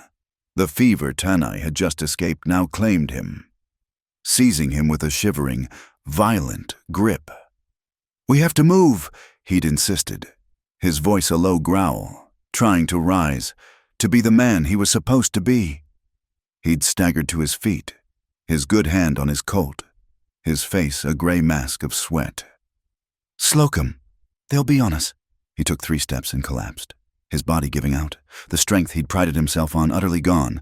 He lay in the dust, swearing, a weak, pathetic sound. Tanai stood over him, the last of his bravado crumbling. The reversal was complete. She was the strong one. He was the burden. She wasted no time on words. She unhitched his bedroll, with a strength born of pure, cold necessity. She rolled his dead-weight body onto the canvas. She pulled him to cinder, the horse's eyes rolling in fear at the smell of sickness and blood. She could not lift him. It was impossible. So she used the land. She dragged him to a low-lying boulder. She pulled and pushed, her breath coming in sharp, desperate gasps, until he was half sprawled on the rock. She brought Cinder alongside. She used the reins, the saddle horn, and every ounce of her will, pulling and shoving until he slumped forward, collapsing over the saddle like a sack of grain. She tied him up. She tied his hands to the horn, his feet to the stirrups. He was a dead man, strapped to a horse, and she was his only guide. She took the reins of both animals and began to walk, plunging deeper into the maze of canyons, following an instinct she did not understand, only obeyed. She was looking for the rumor. She was looking for ghosts. She walked for a full day. Jack moaned, his head lolling. He spoke to ghosts, to Elena, to the sergeant in Georgia. Tanai did not listen. She just walked, her own feet blistering, her throat parched, her eyes scanning the rock, the sky, the horizon. She was reading the land, searching for a sign, for something her father had taught her to see. She found it as the sun was bleeding its last light into the canyons. Not a trail, not smoke, a symbol, painted in ochre on a high, protected cliff face, a spiral, with 3 lines radiating from it, a sign of water, of life, of the people. She followed the direction the lines pointed, into a canyon so narrow she had to lead the horses one by one. The walls closed in, the sky a thin blue ribbon far above. She was exhausted, her hope worn down to a single, raw nerve. She turned a corner, and they were there, 4 men. They did not ride up. They simply appeared. They stepped out from the rocks, materializing from the shadows, as if born from the stone itself. They were not the starved, broken remnants she had imagined. They were hard, lean, their faces unreadable. They carried rifles, not bows. Their eyes were as old as the mountains. They stopped, their gaze taking in the scene. An Apache woman, dressed in the tattered remnants of a white woman's dress, her hair matted, leading 2 army-bred horses, and on one, a white man, slumped, bleeding, and wearing the faded blue of a soldier's coat. The lead warrior, a man with a deep scar across his nose, stepped forward. His rifle was not pointed at her, but it was held ready. He spoke in her language, the sound of it so familiar it made her heart ache. "You are lost," he said. It was not a question. "I am Tanai," she said, her voice dry, trying to stand tall. "I am looking for the high camp. I need help." The warrior looked at Jack, his lip curling in contempt. "You bring him for help? You bring a blue coat?" Another warrior, younger, his face angry. spat on the ground. "He is the enemy. He is the reason we hide in these rocks. He has walking sickness. He is dying," Tanai said, desperation making her voice shake. He saved me from the fort. From Fort Kenner. "He saved you. So you bring him to us?" the leader said, his voice cold. "We are not a charity for white men. We are survivors. His kind did this." He gestured to their own lean bodies, their hidden existence. The young, angry warrior raised his rifle. "Let him die. It is a good death for an Inda. Or I will give him one now." "No!" Tanai screamed, moving to stand between the rifle and Jack. "He is my prisoner," the leader said to the young one, his voice sharp, and the rifle was lowered. He turned back to Tanai. "We will take you. You are of the people, though you smell of their world, but he stays. The coyotes will sing for him tonight." Tears of rage and exhaustion streamed down Tanai's face, cutting paths through the grime. "You cannot! He is not like them! He is a good man!" "There is no good, Inda," the leader said. "Finally." "He helped me," she cried. "He saved my life. He killed soldiers to free me." "It was a lie, but it was a necessary one." The warriors looked at each other. This was a new complication. "My father," Tanai pleaded, playing her last card, her voice breaking. "My father was Natchez. He was at Skeleton Creek. He was murdered under the white flag." The name fell into the canyon like a heavy stone. The warriors went still. The leader's hard eyes searched her face, no longer with contempt, but with a sharp, assessing light. From the rocks behind them, a fourth man stepped out. He was older, his hair streaked with gray, his face a map of deep lines. He was not a warrior. He was an elder. He had been watching, listening. He walked slowly toward Tanai, his eyes never leaving her face. He stopped in front of her.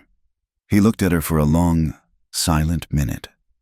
"Natchez," he said, his voice a low rumble. "Natchez had a daughter, Tlalita, and another, the quiet one." "I am Tanai," she whispered, her body trembling.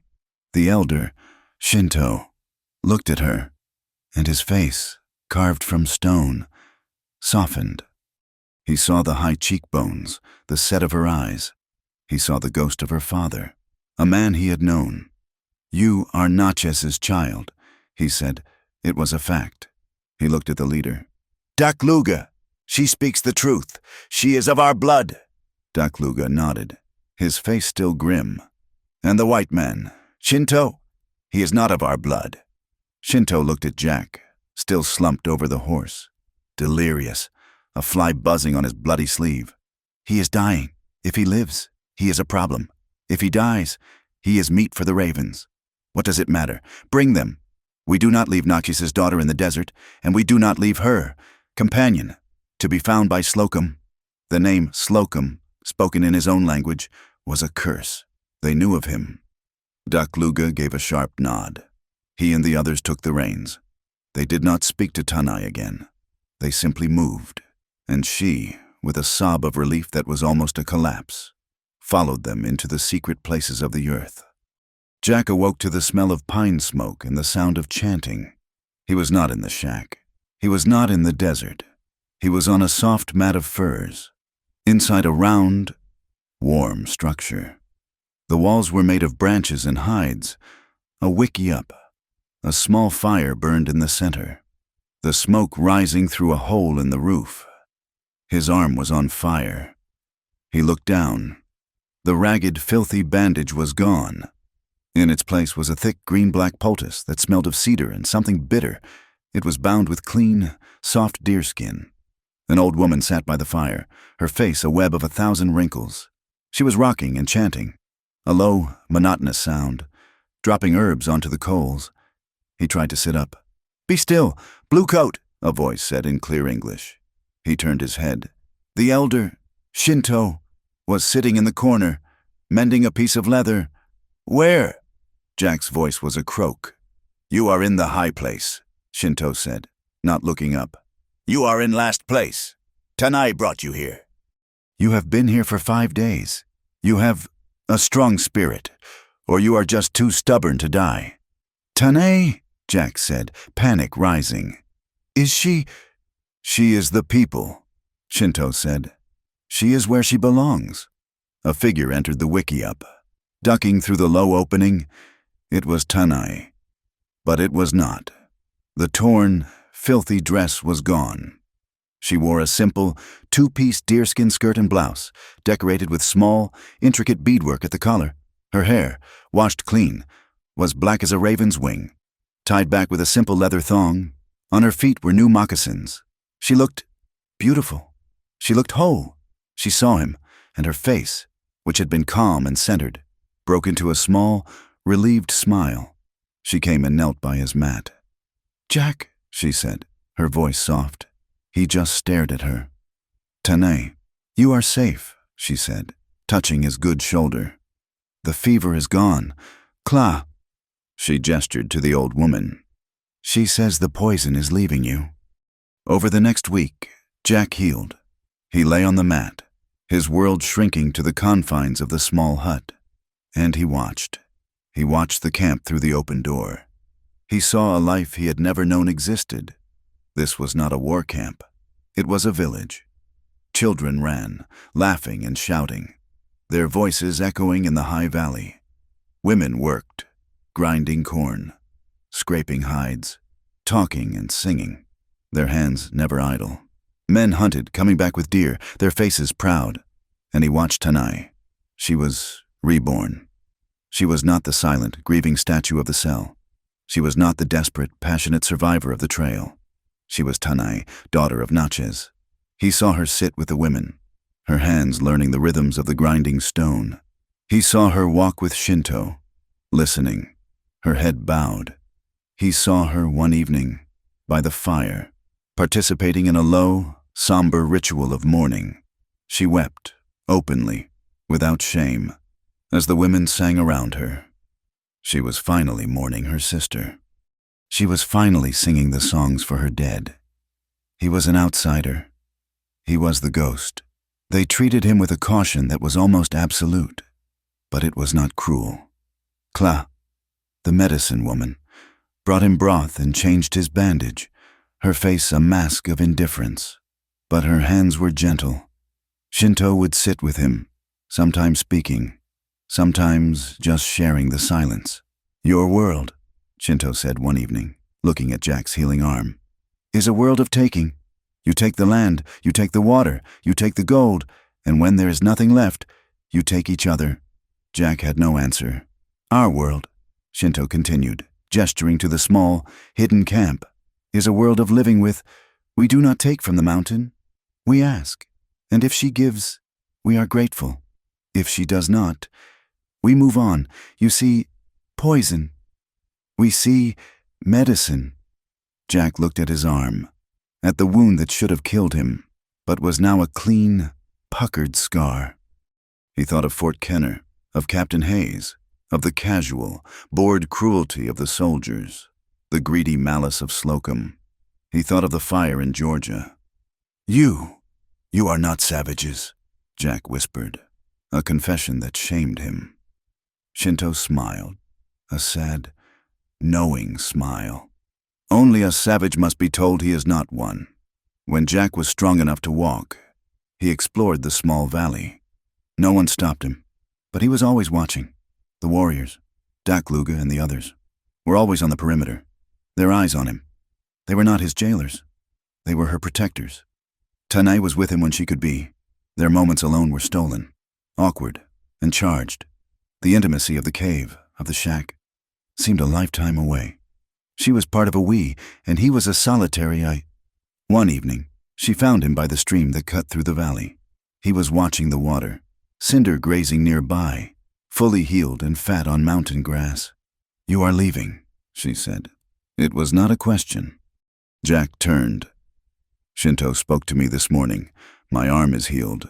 The horses are rested. It is time. They offered me a place here," she said, her voice quiet, her eyes on the water. "Shinto said, I have a home, that Kla will teach me medicine, that Dakluga," He lost his wife. He is a good man. A cold, sharp jealousy. So base he was ashamed of. Stabbed Jack. And you? Do you want that? I want, she said, her voice breaking. I want to be safe. I'm so tired. Jack, I'm so tired of running. This ain't safe. Tonight, he said, his voice hard with his own fear. It's a whisper. It's a hiding place. It's not a life. The army will find this place. Men like Slocum will. It's only a matter of time. And what you offer is better, she cried, turning on him, her eyes flashing with a fire he hadn't seen in weeks. The trail? Hiding in shacks, waiting for a bullet. Your world hunts me. Jack, it hunted me. It hunted my family, and it will never stop. Here. Here I can breathe. Here. I am not hated for the blood in my veins. He had no answer. She was right. He had nothing. He was a drifter, a killer, a man with a wounded arm and a stolen horse. He had pulled her from one cage, only to drag her through a living hell. So you'll stay, he said, his voice flat. No, she whispered, her anger breaking. No, I cannot. She stepped to him, her hands coming up to grip the front of his faded coat. You are in my heart. You are a ghost, like me, and you have hold of me. I cannot stay here and watch you ride away. But I cannot follow you back into that. He pulled her to him, his good arm wrapping around her, his other, the wounded one, coming up to hold her head. He buried his face in her clean hair, smelling the cedar and the pine. I know, he whispered. God help me, I know. Their last night, the camp was asleep. The moon was a high, cold sliver, and the stars were a spray of diamonds. So close he felt he could touch them. He met her in the pines, beyond the last wickiup. They did not speak. There was nothing left to say. No solution, no easy path. There was only the cold, sharp ache of an impossible choice. He laid his bedroll on the soft pine needles. He pulled her down. Their lovemaking was not the desperate, purging passion of the cave. It was not the frantic affirmation of life in the shack. It was a slow, tender, agonizing act of devotion. It was a goodbye. Every touch was a memory being memorized. Every caress a word he could not say. He held her, kissed her, worshipped her with a quiet, intense longing that was almost unbearable. He was branding her onto his soul, and she was branding him onto hers. They lay entangled, the cold air on their skin, their shared warmth a small, defiant fire. They held each other until the first hint of gray light touched the eastern peaks. He left at dawn. The camp was silent. Cinder was saddled. His saddlebags full of food Tanai had packed, dried venison, ground corn, a full water skin. She walked with him to the edge of the valley, to the secret path. They stood there, the sun not yet risen, the world a cold, blue-gray. He turned to her. He had a speech, 100 speeches, but they all died in his throat. He just looked at her, at the woman who had been a prisoner, a survivor, a lover, a healer, the woman who had, without trying, saved the last piece of his soul. He took her face in his hands, his thumbs tracing the line of her cheekbones. I'll come back, he said, his voice thick. I swear to you, Tane, I won't let this be the end. I will find a place that's safe, a valley, a home, a place where you can walk free, where no one can hunt you. I'll build it with my own hands. She closed her eyes, a single tear escaping, hot on his cold fingers. You are a fool. Jack Rourke, a beautiful, foolish man.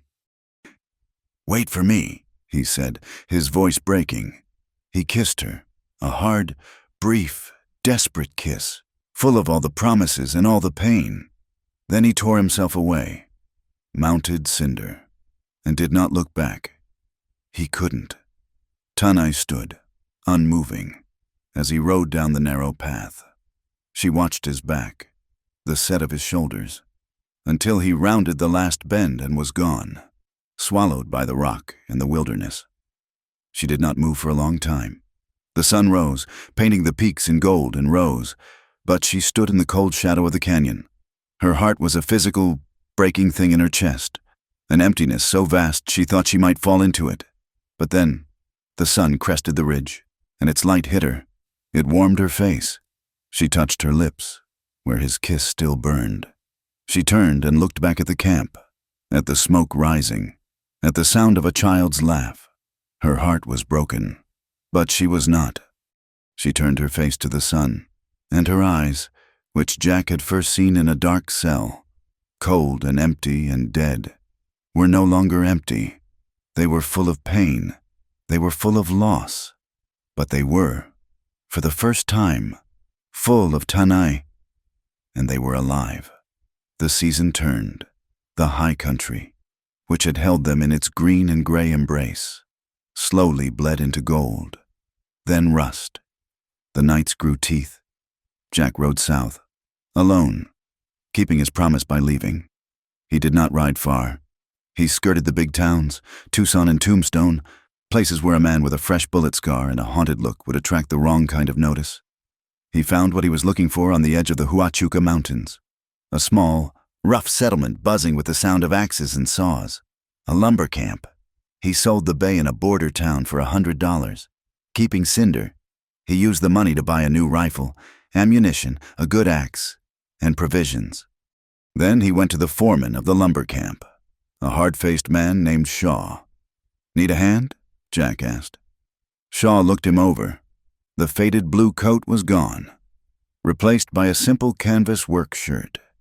Jack was lean, his good arm strong, but his left, the wounded one, was held close to his body. "Can you swing an axe?" Shaw grunted, spitting tobacco. "I can," Jack said. "That arm looks weak."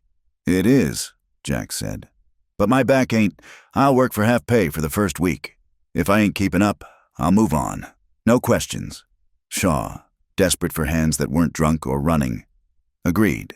Jack worked. He worked with a singular, ferocious dedication that baffled the other men.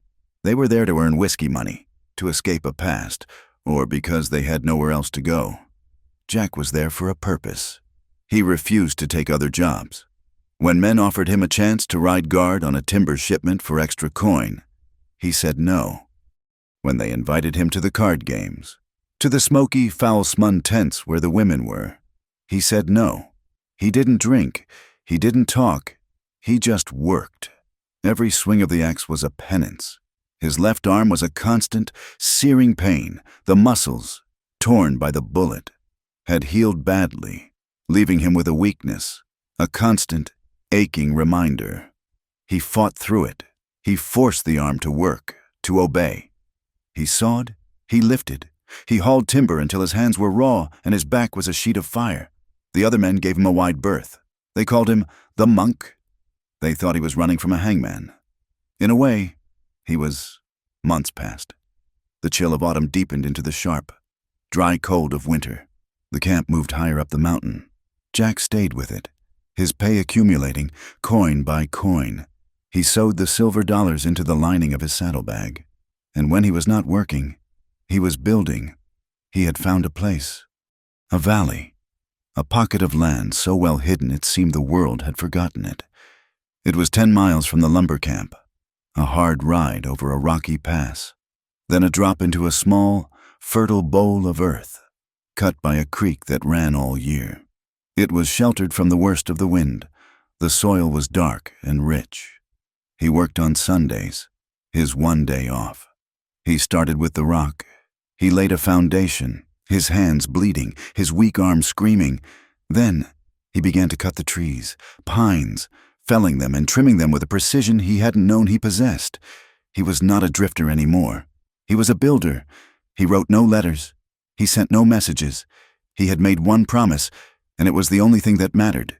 Every board he nailed, every log he notched, was with her in mind. This was the wall that would keep the wind out. This was the roof that would hold the rain. This was the floor where she could stand.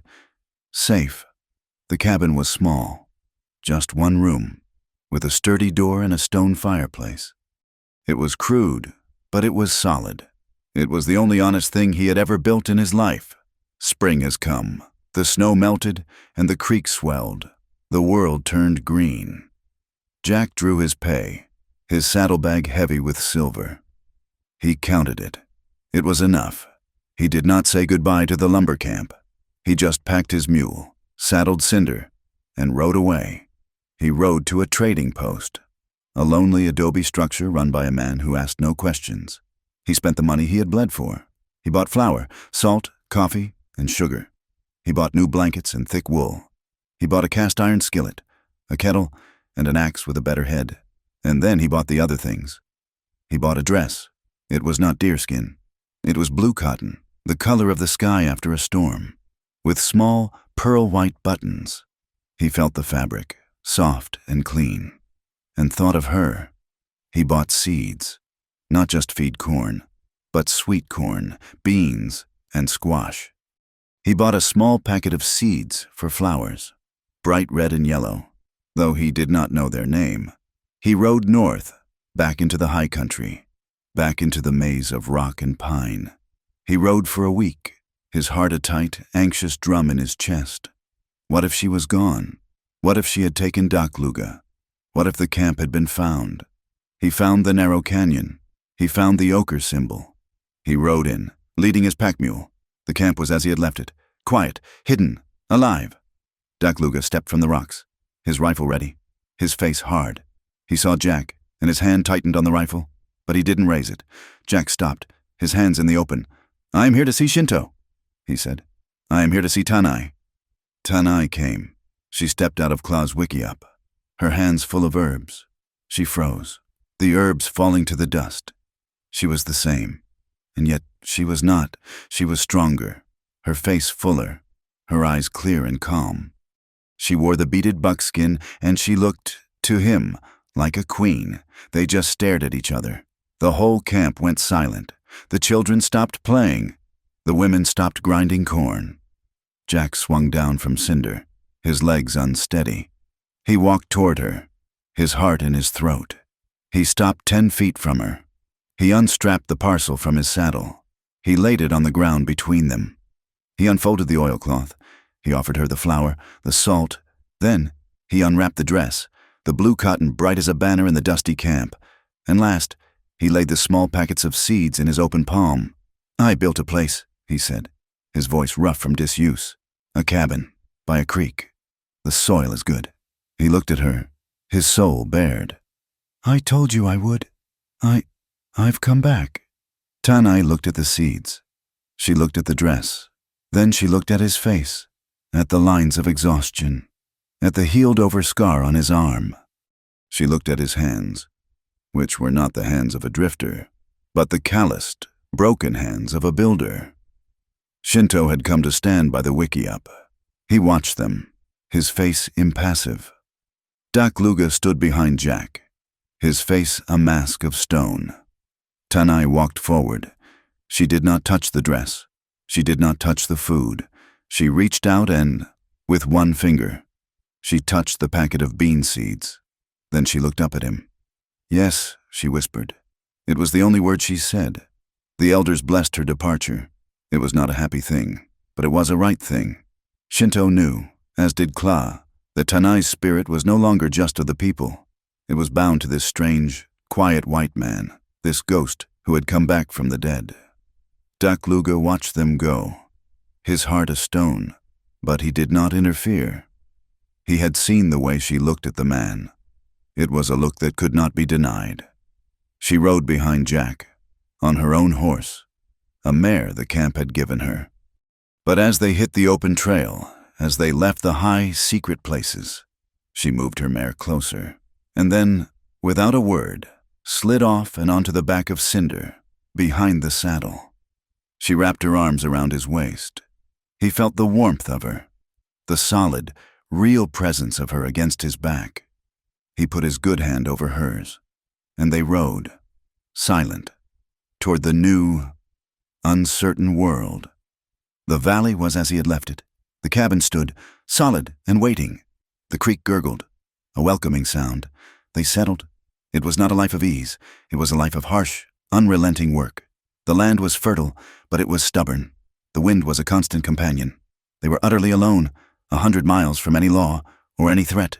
The land was theirs. If they could survive it, their love grew in the spaces between the work. It was not spoken in grand words. It was in the quiet, daily acts of living. It was Jack, rising first, starting the fire, his bad arm aching in the cold. It was Tanai, having hot coffee ready for him when he came in from checking the horses. It was her hands, rubbing the sulfur salve into the ache in his shoulder. It was his hand, resting on the small of her back as they stood in the doorway, watching the sun go down. They learned each other's languages. He would be splitting wood, and she would touch the log. "Kasish," she would say. "Kasish," he would repeat, his voice clumsy. "Wood." She would be kneading dough, and he would point. "Flour." "Nlu," she would say, her mouth smiling. "Flour." She planted the seeds.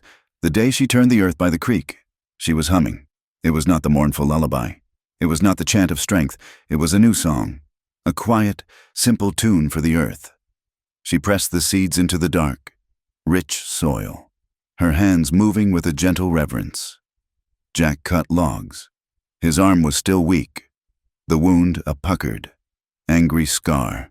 He fought with the axe, his strokes uneven, but he did not stop. He was building a corral. He was building a barn. He was building a life. One night, a storm blew in. It was a wild, lashing echo of the storm at Fort Kenner.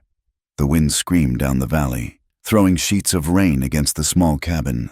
The new timbers groaned, but they held. They sat by the fire, the only light in the small, warm room. The sound of the wind was a terrible, lonely cry. Tanai, who had been mending his shirt, "Set it down." She stared into the flames, her face pale. A single tear tracked down her cheek, then another. Jack set down the harness he was fixing and moved to her. He knelt on the floor, taking her hands. "Tanai, what is it? The storm!" She shook her head, a low, choked sob catching in her throat. She looked at him, her eyes wide, not with fear, but with a strange, profound wonder. "I feel her," she whispered. "Feel who?" "Tlalita, my sister. She is here."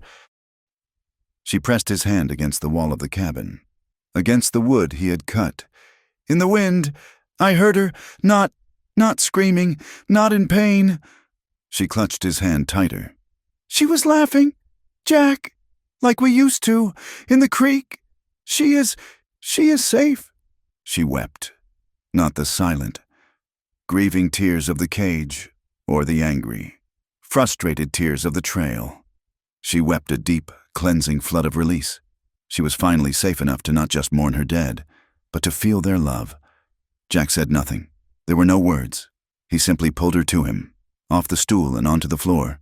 He held her, his arms a strong, solid circle, rocking her gently as the storm raged outside, and the ghosts of her past finally, found their peace within the house he had built. The morning was clear. The world was washed clean. Tanai stood outside the cabin, her hands on the new fence rail. The air was cold, sharp, and sweet, filled with the smell of wet pine and damp earth. The wind, no longer a scream, was just a breeze, and it played with her long, black hair, pulling strands of it free. She watched the horizon, the line of jagged peaks to the east, glowing purple and pink in the new day. She was not a prisoner. She was not a survivor. She was just Tanai. Jack came from the cabin, a tin cup of coffee in his good hand. He stopped, watching her. He saw not the woman he had rescued, but the woman who was his home. He walked up behind her, setting the cup on the rail. He did not speak. He wrapped his arms around her waist, pulling her back against his chest. His wounded arm was weak, but it was strong enough. They fit together. She leaned her head back against his shoulder. They stood there for a long time, watching the sun climb the sky, breathing the same clean air. She turned in his arms, her hands coming up to rest on his chest. She looked into his eyes. "You set me free," she whispered. He kissed her forehead, a slow, gentle press of his lips against her skin. "You set me right," he said. "Thank you so much for listening to our story. It truly means the world to us." We'd love to know where you are listening from, so please drop a comment and say hello. Your support is what keeps this channel going. So if you enjoyed this journey, please subscribe to From Wild West. And of course, let us know what you thought of Jack and Tanai's story. We read every single one of your thoughts.